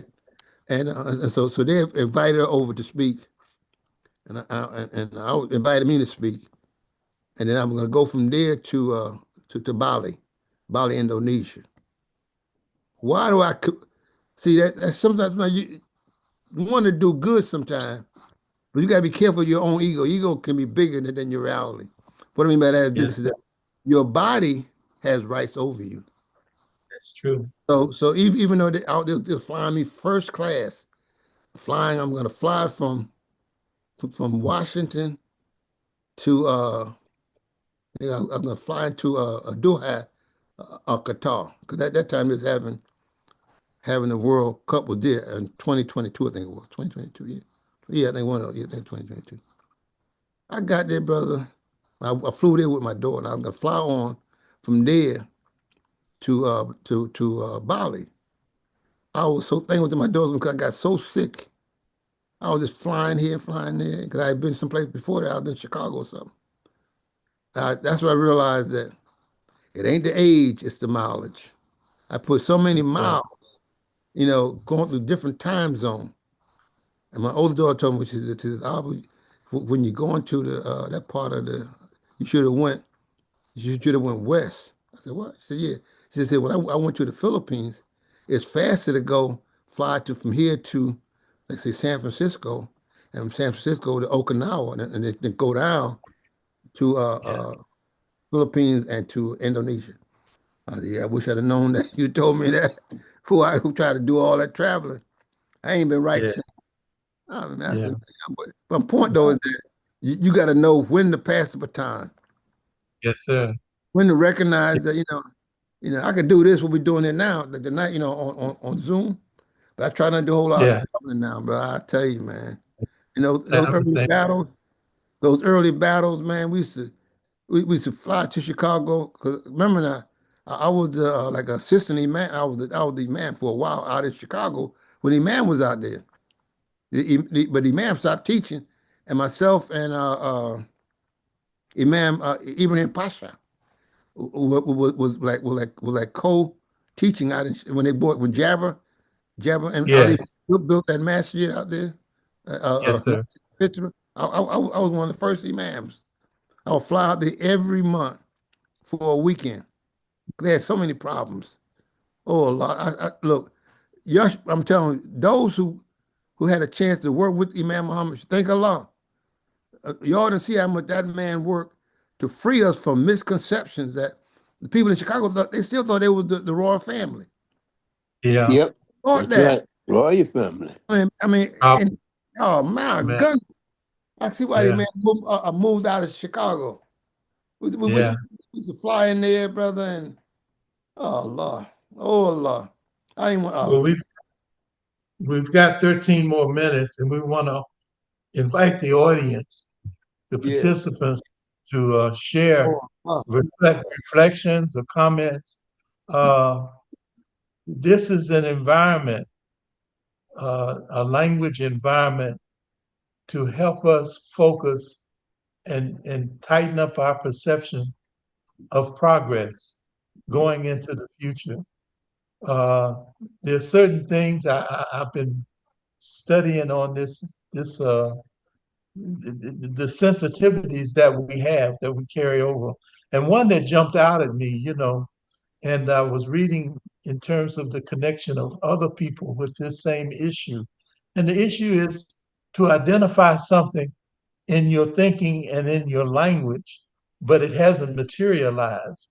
But you're calling it so in your language, but you haven't brought it forward in terms of the materializing of the situation. A point in fact, community. Community has a particular designation and there's a particular uh, construct for community. And we say community, but we're not seeing the three-dimensional reality of that.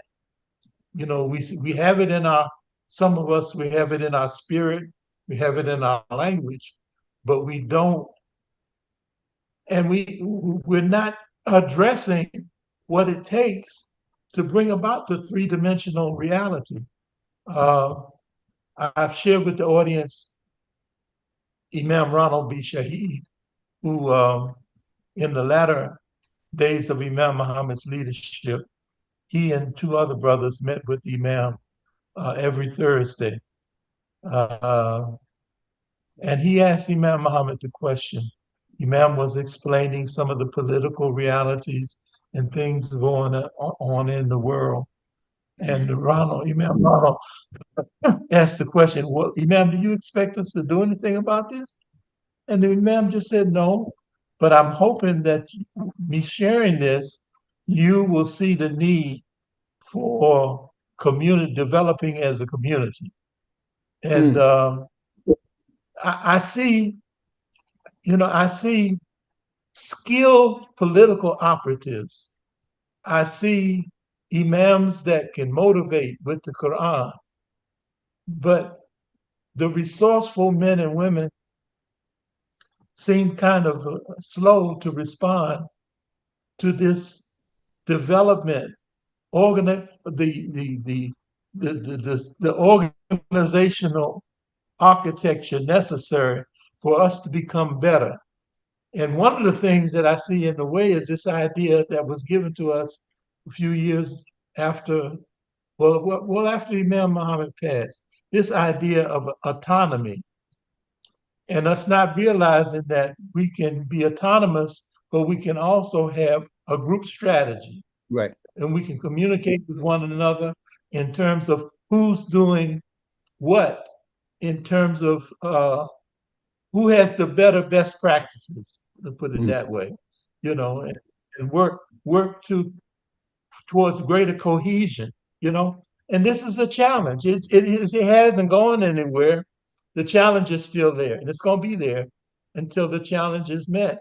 And the young people, we were told that there's more than one way to reproduce yourself, because many of us have children that have disconnected from the group. And in many cases, I don't blame them. I wouldn't want my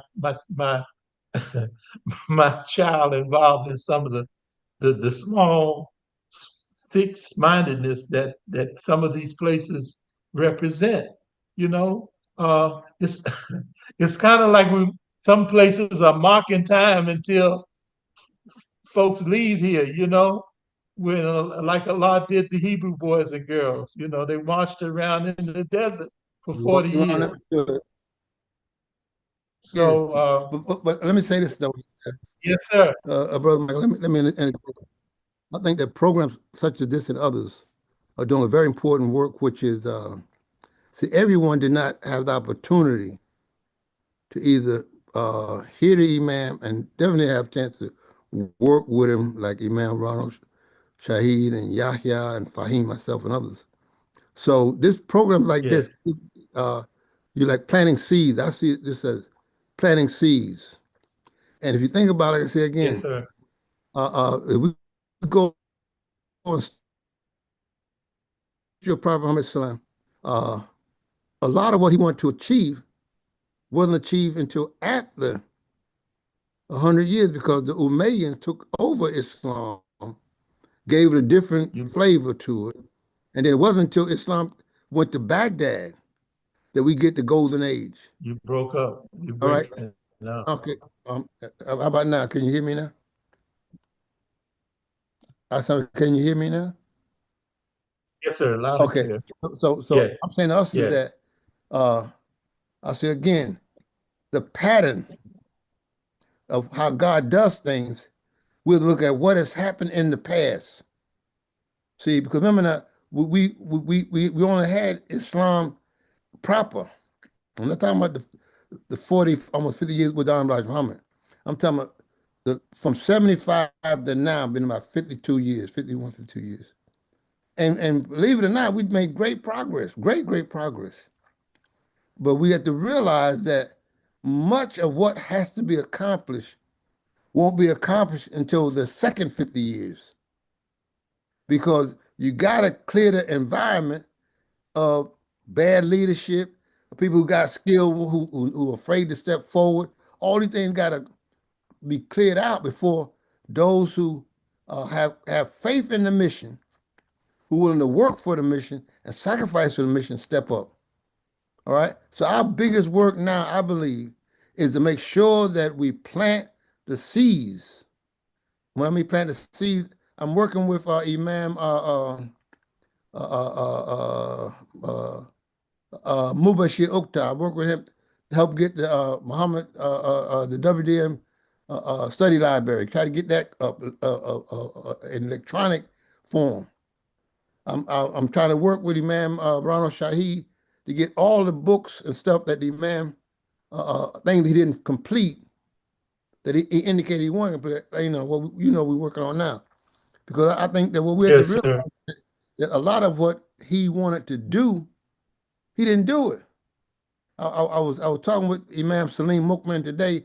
He just recently finished up the first 30 of the Quran. Now, the Imam told us years ago that he wanted to do a translation of the Quran. Now, That's Imam right. Salim Mukman, I would say, one of the most advanced students of the Quranic Arabic language in our association. But Yes, he hesitated, I hesitated, so he finally stepped forward. So that I'll tell him today, I said, look, brother, you got the first juice done. Don't stop. Because yes, we owe it to the Imam. He saw enough in us to ask us to first we're gonna all do it together, but then the Imam changed it. But anyway, so it left it on right. us.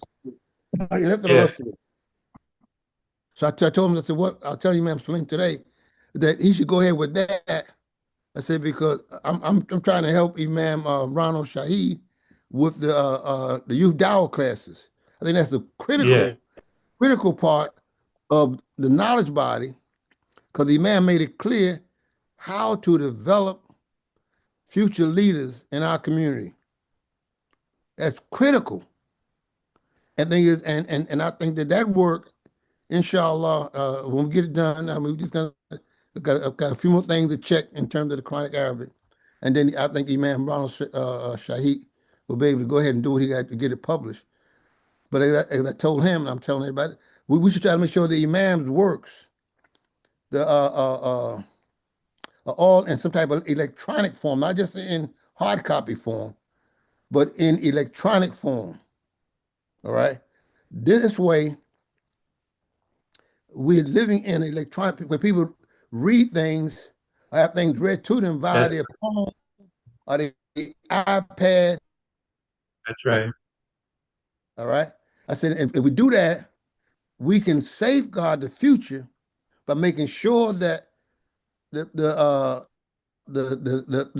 actual words from the man's mouth itself is heard by future generations. All right. I tell you, for Yes. example, let me share something with you. Another project. Let me show you this project I'm working on. With another brother, we have collected all maybe 10,000 different lectures. You see this right here? This is a 2 terabyte hard drive. This right here. Yes. We got Yes. over 10,000 lectures of the Imam from the time he was doing reel to reel. Remember the fourth Sunday hookup? Yes. We got those from those days, and we collecting any lecture that the Imam gave. I was talking with brothers down in Houston.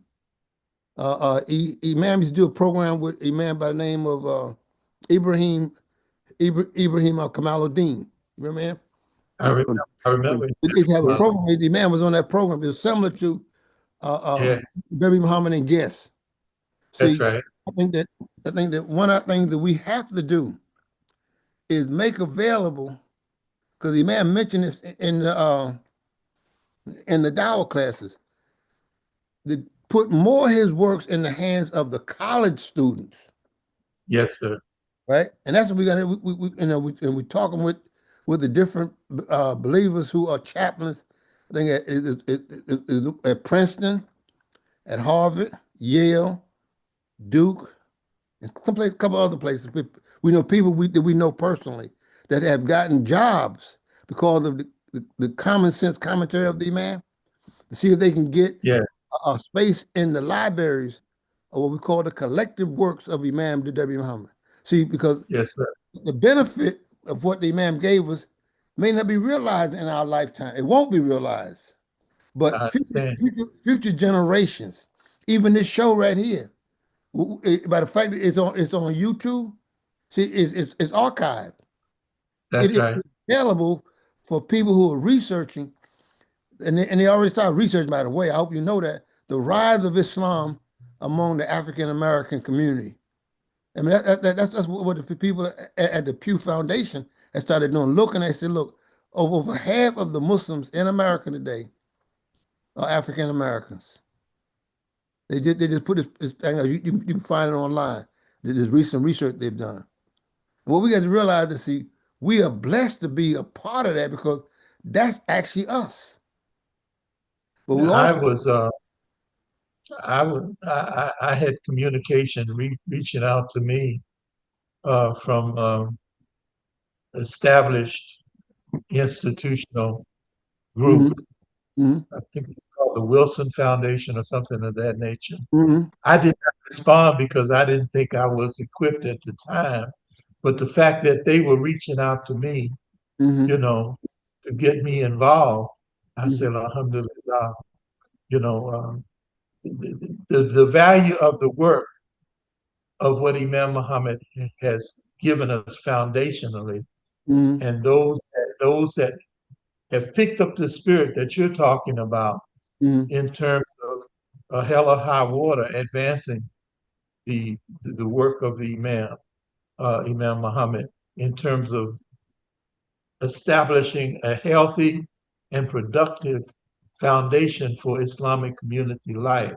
yes, You know, it's essential. It's the work. That's the work. yes. But let me say this to you, though, is that that thing that I was telling Imam Salim Mukman. See, we don't know how equipped we are or are not. Allah knows better than we do. So if people reach out to you, you obligate to share what you do know. All right, because I was telling Salim Mukman, because we put it off for years doing this translation and commentary on the Quran. I told him, I said, look, but time is not waiting. All right, the clock is ticking. You're right. All You're right, right. when we were younger, we used to do a thing called the Muslim commentary. This when he was living in Detroit. We used to have a program, a little magazine, And then Imam gave his endorsement because he put articles in there. Even though people thought the only Muslim magazine was a Muslim journal, but no, there were other efforts. But what I'm saying here, what I'm coming to realize that every opportunity you have to share the message of what we have been obligated to do by God through the leadership of Imam W. Muhammad, we got to share that. Because who knows? I see again, I think about the number of brothers that I know that my age or younger have been passing away. And Yes, sir. so we have to think about legacy now because we have been blessed to have had the 33 years of the Imam leadership, right? And now our job now is to pass it on. We got to pass it on. Yes, right? sir. And hope and pray a lot that those who come behind us will be the seeds because all we're doing we planting seeds now. I mean the problem that we had 30 years ago, 40, 50 years ago, we don't have those problems anymore. This is season. It's our season, man.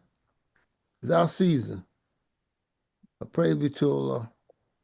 Yeah, so we have Kareem Hamid who wants to join, and we invite the participants, the audience, the Zoom audience, to also share any reflections or comments. Kareem, go ahead.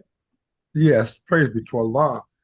You know, along with Imam Michael Hameen, he and I are putting in the YouTube archives and the live streaming the Ramadan sessions of Imam Wasidin Muhammad, a 4-volume set.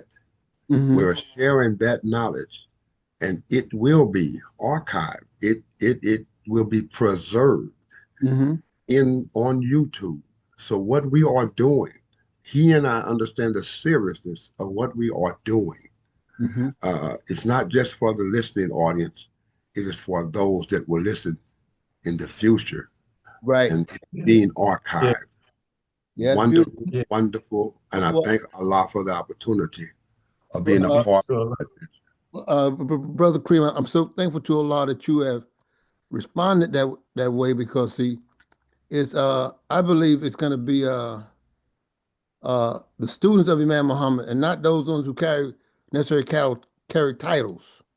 I think those who recognize the importance of the work and who are willing to do the work are going to make the difference. Yes, sir. We can no longer sit around waiting on the imams. It's not going to No. work. No. I mean, is that if opportunity and every opportunity we have to find a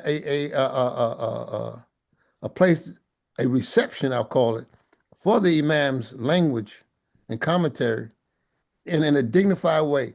I think we got to work to try to get it in there. Like I said, because I've been looking at, you talking about YouTube, I've been looking at the number of people on YouTube. They had about, YouTube has a nice presentation, Facebook, Instagram. See, the electronics, what we got to keep in mind, let me share this with y'all. See, the electronic revolution that the world has undergone. See, unlike the time of Prophet Muhammad Islam, those things, they had to collect his words centuries later. Is the first time in human history has a religious leader shared his works with his following, and now all over the country, people have people got cassettes, reel to reel, got libraries of their own, personal family libraries of the Imam. They have to get it from what you said, I said he said, or you said he said. You can get it from him himself. Yes, That sir. is historically unheard of. You can't give me an example. It didn't have with Prophet Muhammad ﷺ, didn't have with Jesus, didn't have with Moses, didn't have with Buddha, didn't have with anybody. That's why I say when you see this evidence, you know that God has to be involved because Imam Muhammad came at the dawn of the electronic digital age. Most definitely. When we look at that, we say, SubhanAllah. And you think about how many of us we just go home and just count every convention, you got whatever tapes you didn't get in the intervening year, you got them there. If you didn't make the Ramadan sessions, you can get them now. I remember back in 1990, had to be we were together in 92 when the man spoke on the Senate. Well, that spring, that spring we were together in a Little Rock, and we had we call it a man's meeting. It was like this in 1992.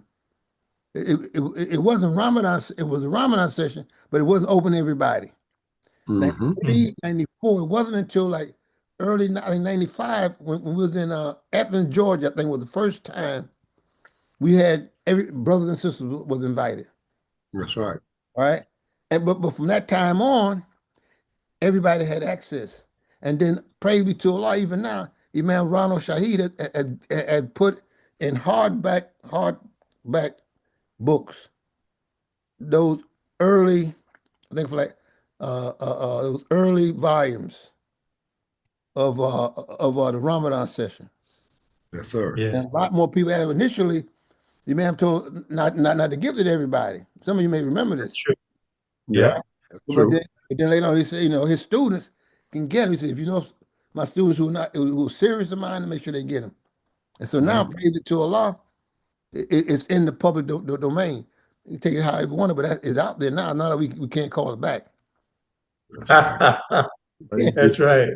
Right? Yeah. I look forward on Sundays. On Sunday evening here, we share the Ramadan sessions, and That's a and the blessing. Ramadan sessions were very important. Very important. Went in depth in subject matter. Well, like I say, some of us have both the hard copy and the tapes. Yes, sir. Yes, sir. Imam Dr. Nasser Ahmed has Yes. that Yeah. audios. Yeah. He transcribed. Yes, sir. And also on Saturdays we share the Imam's tafsir over there on selected verses of the Quran, the tafsir of Imam Wartadi Muhammad, and that is also being archived. yes, I'm okay. be a part of that. But I'll tell you something on that point though. It's like you had a problem with using that word. I don't remember the Imam using that too much on his. He talks about his commentary. See, reason why I say that is, see, we want to share with the world what the Imam gave us. That's true, but we don't want to put false claims on it. The Imam gave us commentary, and I think we limited. We call it a tafsir because tafsir only refers. That's a technical term that only refers to the Quran. The Imam is giving us commentary on Scripture. Praise to Allah. Quran and Bible. Right? That's right. Quran and Bible. This is what I'm saying. This don't give up your advantage. We don't know the Quran that well yet, but we do know the Bible. The Islamic world don't know the Bible. Sure don't. They don't. We have a competitive advantage because we were raised in the Bible. And now the Imam is explaining us what the Bible means. Don't give that up. So this is the Imam's commentary on Scripture. Yes, sir. Right? On Scripture. And not only just on Scripture, if you listen to some of his, he also explained the history of human mythology. Don't give that up. Don't give that up. We are sharing that. Right? Share all that. From Muslim 360. We are sharing that. Praise to Allah. Praise to Allah. Praise to Allah. Praise be to Allah. That up. Keep sharing. It's so important. Thank you so much. Yes, sir. Yeah. Listen, we're past the top of the hour, the 9 o'clock hour, and I don't have a guest for this evening. Imam Abdul Alim, I'm going to get with you because you mentioned some people that you're associated with that I would like to have on the program. We'd like to bring them to the night shift and share what they have been doing in collaboration with you. That'd be great. There's some of them. But I think that one that I mentioned would be very helpful in showing the actual Yes. of the commentary of the Imam Muhammad in terms of This moving is to what we have to have it, where the rubber meets the road. victories. I mean, well, we have to, it's important that we see victories. Yes, That's the sir. second thing, I mean, using the Imam's commentary and actualizing it, and let people see that it's real, it works. Almost like somebody give you something, but you kind of doubt that it works. They have to Yeah. give you a demonstration. Let me show you what we got. What you got Tell you there? what you got. And once you see it works, you become more inclined to use it. Yes, See, sir. that's That's right. why I say even with the Quran, if you don't study Prophet Muhammad's his life, especially the last 10 years, study those last 10 years in light of the Quran, you see that it works. All right? Especially those last Yes. 10 years. And that'll give you more motivation to use it because you see that in his life it worked. Yeah. Historically speaking, he is the most influential man in human history because he followed True. what was revealed to him. He trusted the word of God. And I say for us, if we want to be successful in our endeavors, trust the words of Allah. Use them. I mean, and I say this, do experiments. If you're not really certain, you got, you need a little weak hearted, try Try it something. out. Try it. Don't work. Oh, Test, I'm telling you, test. it works. Yeah. Works. I'm telling Praise you. be. Praise be to Well, Allah. listen, we want to bring any other comments. We're going to close out early this evening. Uh, if there are any comments from the participants from the Zoom audience, we welcome you. I see a lot of people that uh, have a spirit of we can do this. I'm looking at these names that I'm seeing here, and if any final comments that you'd like to make, we appreciate it. You step up to the mic. Going once. Assalamualaikum. Islam, There she is. Alhamdulillah. Salam. Alhamdulillah. Wa alaikum assalam. Salaam wa barakatuh. It's so good to, Yeah. just listening, but so inspired. And that's why I tune into, inspiration of AM 360 and CWSC because it keeps me inspired to continue to do the work. And Imam Abdul Alim, that was just amazing, just that thought because we was taking Qurans into libraries years ago, and it seemed like we stopped. Mm-hmm. But people are there searching, even though they search on the wide world net, but they still go to libraries, and especially students. And it is very important for us to get those books into these libraries. I was at a hotel last week, the week before last, doing a lot of traveling, but they had the Bible and was it the Torah? They had the Bible and the Torah in the hotel room. And I told the sister, I said, wait a minute, hold up. This is a sign from Allah to tell us we need to have the Quran in here too. Because why would they just have the Bible and the Torah? There's a missing scripture that's not in this room, you know? Yeah. And so, that just gave us a sign that, that's why you get those cases, or you can just write a couple of companies and get some free Qurans that make some sense, some translation Yeah. that they ain't played with too much. But these ideas are good for our students and college students that are Muslim that's looking for projects to do to better society with the Muslim Student Association, giving them ideas like because they're looking for ideas. That these two ideas would be really good. What Imam Kareem was talking about, as well as what you spoke of, Brother Imam. And so that's not going to die in me.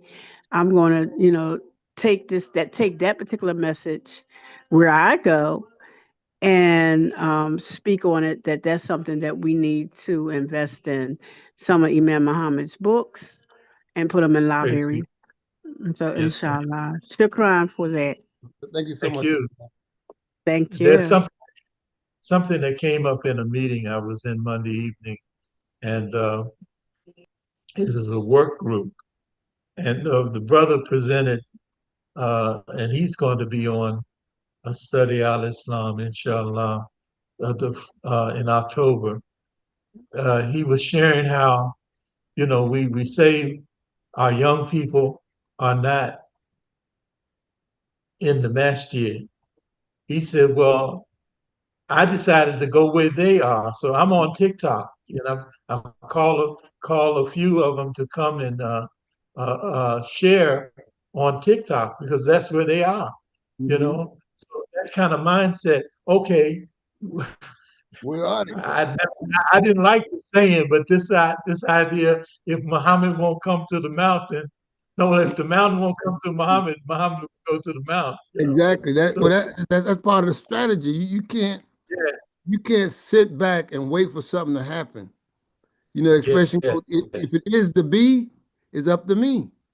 That's how you got to up to proceed. me. Yeah, You can't sit back and wait. That's why I say I just want to mention, one of my Sister Rahima has always been one of my aspiring students. Years ago, she asked me, would it be possible for her and some of the sisters to have a Quranic studies class on the phone? I said, sure. And it's been, how many years have you had that, Sister Rahima? They had at least the last We're almost going into our 13th year. 13 years. all right. Yes, man. I mean, I Alhamdulillah. did and it. the numbers have grown. It's obviously never be afraid to do something good. Yeah, It's like and Allah will bless you because if your heart ain't right, you're not gonna stick with it anyway. But she yeah, is stuck with that, and you have a nice little group of sisters, and even some of the brothers have joined in, right, Sister Rahim? They're only allowed during Ramadan Ramadan, to okay, really join us. I'm sorry. but I know the brothers But they be chopping at the mouth to get on. yeah, my husband, he be sitting down here with me just Yeah, just being inspired by it. But we asked the yeah. brothers to start a Quranic class online That's right. as That's well right. because I'm gonna tell you, we were reading Yusuf, and I know you wanted to cut off early tonight, but we were reading Yusuf. And if we would really absolutely read Yusuf, we can find out so much about jealousy, envy, Hmm. Yeah, the inspiration. It's so much in that one story. And we started reading the Quran after Ramadan, and we're only on the 11th, going to the 12th surah. We are yeah, not rushing. We're really taking our time and looking at the behavior of women, even Hmm. in yeah. Youssef. There's so much information about what happened, with that, and it's just amazing. I mean, I'm just so grateful that Allah gave us the Quran to research, to really Yeah. get our minds involved and change not just our lives. Like I tell the sisters, this is not just for us. We must take this to the world. We That's must right. take this to our families. We must take this to our nieces and nephews. And Allah has given it to us to give it to them. And if they have a closed heart, like the prophet say, Allah told him that it's just your job to give the message, and you Just and you leave make it, it clear. That's all. Make it clear. and that's it. Yeah. So, Assalamu alaikum. alaikum Like my, assalam. Sister, you just spoke about Abdul Yusuf Ali's translation. See, we got Mhm. got a couple people on. Surah Pardon Yusuf. me? You're talking about Surah Mhm. Yusuf. Surah Yusuf in the Quran. Pardon Mhm. me? Oh, She was, chapter she 12. was speaking of Surah Yusuf, chapter 12, Muhammad. Yeah, I'm speaking about Yusuf Mhm. Ali's translation. Yes. Okay. That's what she Yes. mentioned. There's a Yeah. group of sisters on here. They have brought what's that? Mhm. Pithal. He now took us away from all of that. You got something that's taking us back to Pithal. Oh, you mean Pictor? Yeah, Yes. Pictor. Yeah, yeah, yeah. You know what? Yeah, but Malena Muhammad Ali is a pretty. I know the Imam took us away from that too, because that's the one that the Nation of Islam read faithfully. But we've been able to research even in that and find so much jewels, so many jewels. But Pixar, you Yeah, know what? yeah, That was one that an Imam Abdul Alim, he's our scholar when it comes to the translations of the better ones, you know. And so yeah. I know that the sisters want to do Pixar. That's one that we have not yet read completely. We read the clear, and some people love that clear Quran because of Yes. the explanation and the clarity in it. Um, and it was really amazing because a young lady told me the other day, I love the clear Quran. I was like, okay, you know, so, but it's some beautiful transliteration in the Quran. If you're not reading Arabic, you have to take your time and really study the English. And you And have to take the time. Yeah. that's something I got from Imam Abdul Ali. The idea, language can be a door opening or a barrier. You know, understanding the synonyms. Hmm. The word that further We can't hear you. express, Breaking like up. for in the Arabic. Okay, can you hear me now? Yes. Hmm. It might be okay. Well, the idea of a wall and a wall being connected with what is suitable and what is appropriate. And I made a decision yesterday to give parameters to the AI because I don't see it as artificial. I see it as advanced intelligence assistant. Okay, that Hmm. I don't give up my thinking, but I tell it what I want and how I want it. You know, certain parameters using Lane's lexicon and using the Holy Quran. And this is what I want you to give me a connection with wall and what is appropriate and suitable. And so it went into it and it showed a connection with this word jadara in the Arabic is connected with smallpox. Mhm. Okay, AI, why is it connected with smallpox? Well, because the pustules, the bumps that occur, they pop up like a wall. And Hmm. it was taking me through this insight, and it gave it to me like that, snap of the finger. But I gave the parameters in terms of what I Hmm. wanted. So it's a tool, and Mhm. it cannot AI. This man named Albert Brooks, he shared AI only can give you the left brain. What do you call it? The analytical part. That's that's the word I'm looking Right. for. Yeah, Well, let me say this on that point. I was trying to dismiss.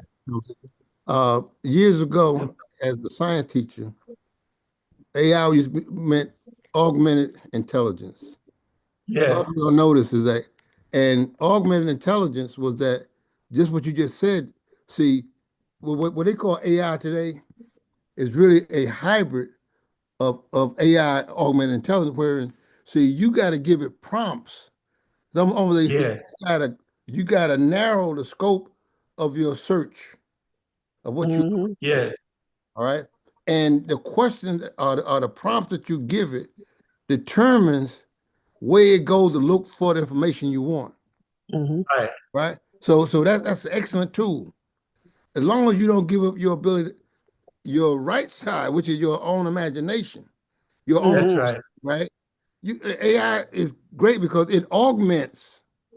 That's That's right. how originally originally was used that way.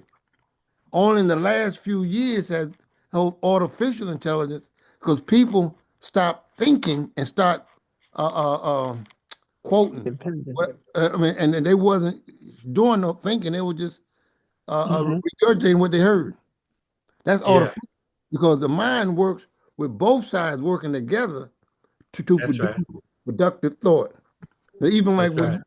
I know you keep mentioning the word wall, but I want you to study this in the Quran. Remember now, there's a wall that speaks about in Surah 18 with Moses, That's right. the And wise kidder. man, right? Yes. Yeah. There's also a wall that Dul Qarnaini built to keep Gog and Magog out. It's a That's right. different wall, right? So I want you to look both of those up, and you'll see how the concept of wall as a barrier to keep things Yes. within a certain realm is used. All Yeah, right. it mentioned it. Okay, you It got mentioned both of that. those. Yeah, you got both Yes. of those. Now I want to come at something that the Sister Rahima said.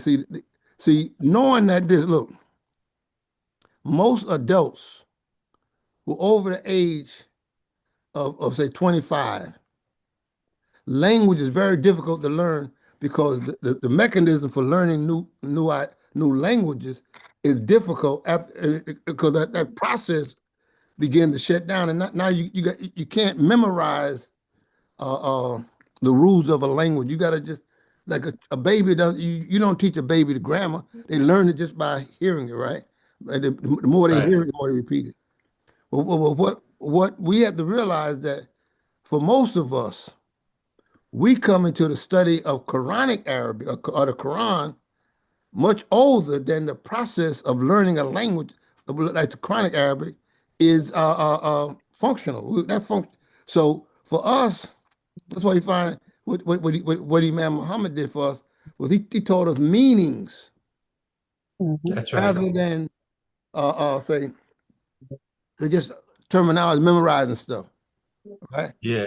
Because see, at a certain point, your adult vocabulary bottoms out. That's true. Right? You really don't learn a whole lot of new words at a certain point. And in order to learn Quranic Arabic, you got to learn a whole lot of new words and the concepts. So as the mind develops, you want to learn the concepts.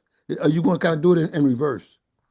Learn the concepts and then find a word, whether it be in English, Spanish, French, whatever, that meets that concept. Okay. Thank And if you do it that way you can use Alhamdulillah. it, right? That's why our Sister Rahima, she knew I would tell them, I said, look, don't, if you're going to read a translation, don't just read one, read several. Yes. Why is that important? Because remember the author or the translator has picked certain words. He's picked those words based on what he Yes. saw in the Quranic word. Now remember the words in Quranic Arabic are like a prism, and as the light shines through the prism, different meanings comes out based on the light you shine through it. Beautiful. Now, we have a situation where we are looking at the Quran through a prism of having been denied our common humanity. All right. In fact, we have a sensitivity that helps us see things in the Quran, even the people who read it in Arabic can't see. Yes, sir. Because they haven't had that sensitivity. Yeah. So when you study Imam Muhammad's commentary, you have the benefit of the insights of all those levels in the prism, like we were talking this earlier tonight about the word for worship, Abdu. Yes. Right? Well, we have lived that idea. We were slaves in modern day, right? So if someone says, we say to God, you that we slave for, right away, that meaning what? For that trauma of having been recently in our genetic memory, we got what? We got a clear meaning of what? Slavery, worship. Slavery. Our worship says our meaning is clear.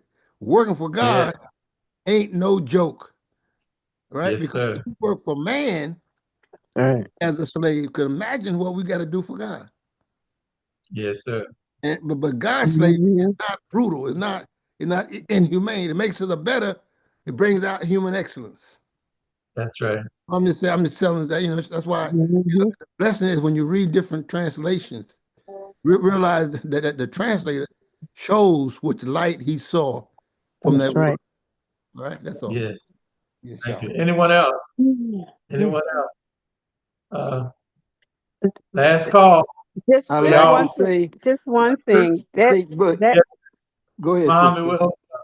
Yes, sir, sister Rahima. that whole that whole conversation about the artificial intelligence is a whole um, show of its own. It Yes, really ma'am. is. There's so much that we need to talk about when it comes to that and how to All right. advance ourselves. So just a suggestion for Thank one of you. the shows. You're welcome.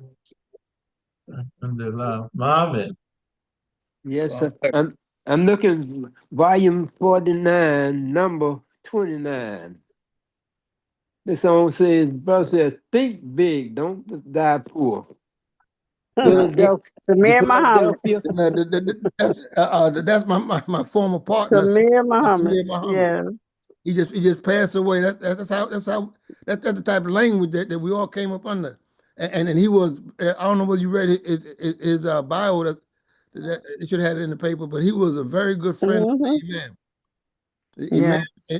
and Ali asked him to represent him in South Africa. His brother was he thought Hmm. big, put it that way. I mean, we used to travel together all over the country. Hmm.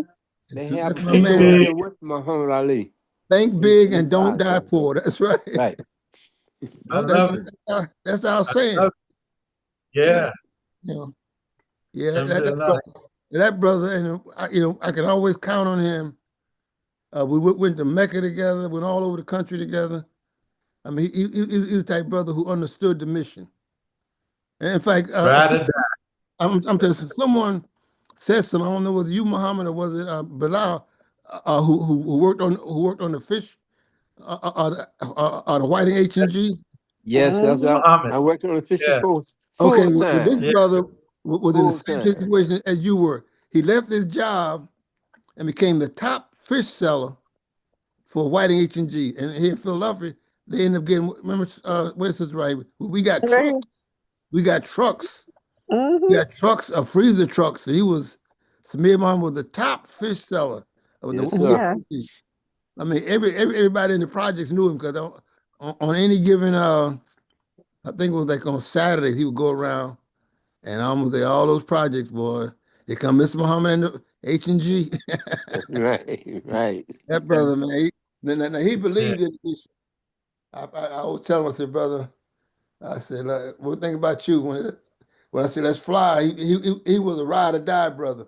Yes. Yes. Ride or die. He always, Allah. So, Imam Muhammad told us to Allah. make a good place, to make a good place in our soul for him. And I've been thinking, we lost the brother that did the broadcast a month or so ago, Muhammad Kareem Muhammad Abdullah. He was out of Birmingham, Birmingham. and yeah. And I thought about that. These special men and women that we've lost, and we should make a Hmm. place for them. Because if the kind of spirit that many of these men and women have is a very unusual spirit and behavior, and we need to keep that alive. And to pass it, tell our children the same thing. Mhm. Well, Alhamdulillah. Michael, before we go out, say this though, is that believers who submit to the cause, when they meet each other, they can be from any part of the country, they know each other by the spirit that they emanate. Like when I met you, I knew that you were a man committed to the cause. That's why I joined you. Allahu And if I didn't feel that Akbar. way, I'm not a nice guy. I mean, he just talking. I don't, you got because I'm at that point in my life where I don't need to. But when I heard your spirit, I'm telling you, I can be honest with you. I don't think what I do. I Like know, I know Raheem what would you're tell you, saying. look, man, look. If I'm, I if I'm, become but effective if as I'm I with get older. you, but if I'm with you, I'm with you. I'm not. I see. I left New York to come to Philly and deal with some heavy situations, and and Yes, and, sir. and I didn't know nobody. I have no squad. Me and my Yeah, wife and my baby, and those brothers who joined me, I said, look, the man sent me here. Those who understood the man's mission, they joined me, and they still with me to this day. And Samir was one yes, of them. sir. He was one Yeah, of them. There was a few brothers who I know I could count on, and that they would ride or die. And as we got older, we started passing away, but that spirit never dies. That's right. Spirit never dies, brother. Sister Rahim will tell you she was a young girl. How right now, Mhm. like 15 or 16 or something, you joined us. Yeah, I was 17 years old, 7 but years, brother she joined us. Samir and the brothers, Yeah, she when joined I us. when I came out of high school, they gave me my first Good real job. job. The Carrot Top. Yeah, at the Carrot That's right. Top, That's and right. made me a manager, and That's that's right. where I mean, just those type Yeah. of things They stick stay with you with for you. life, for That's right. life. Yes, ma'am. And not only that, but see, believe it like her, stick with you for life. That's You know what right. I'm saying? You know what I mean? Because when I would have classes at the Yeah, master, she would always be there. And if I gave them an assignment, she did it. yeah, And Yes. I alhamdulillah, said, in time, I said, you can become the scholar among the sisters. Yeah. No, alhamdulillah. brother, that sister stuck with it. And you see her now, Yeah. but I said, that class she does, the day invite me to speak there during Ramadan, man, that's energy level. Oh, subhanAllah, subhanAllah. That's Alhamdulillah. I all about though. Ride or I die. found I found out about the jewels of Islam, and I said, well, wow, they've gone through a generational process. They're an institution, you They know. are, brother, they are. Yeah, we are. But I tell you, We are. on that point I'm sharing with before I let y'all go, this is the last one. When people start telling me they're gonna kill me, it was the Jews who stood up.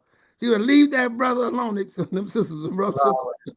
But they tell me they're gonna kill them. Look, I can tell you some stories, man. Them sisters, they go way back to the Yes, time of sir. the man. They stood up, brother.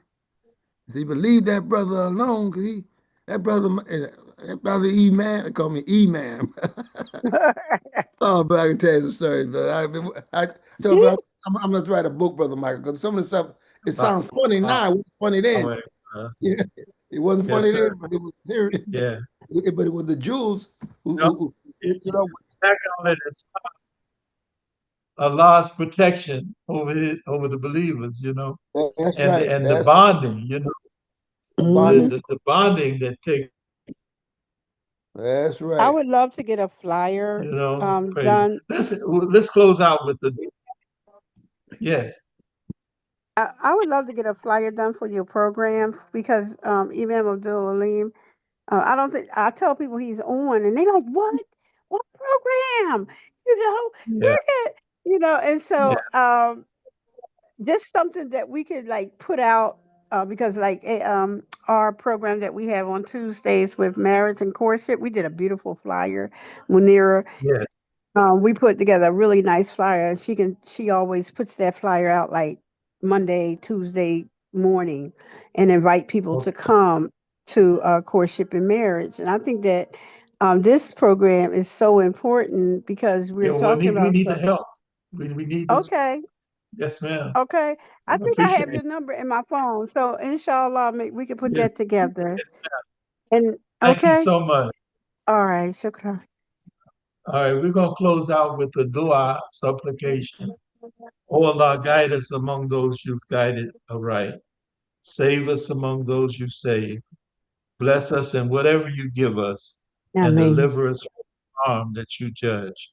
You judge, none can judge against you, and those whom you befriend are not disgraced. And me. Ameen. And me. Ameen. Alhamdulillah. Ameen. Thank you, Those everybody.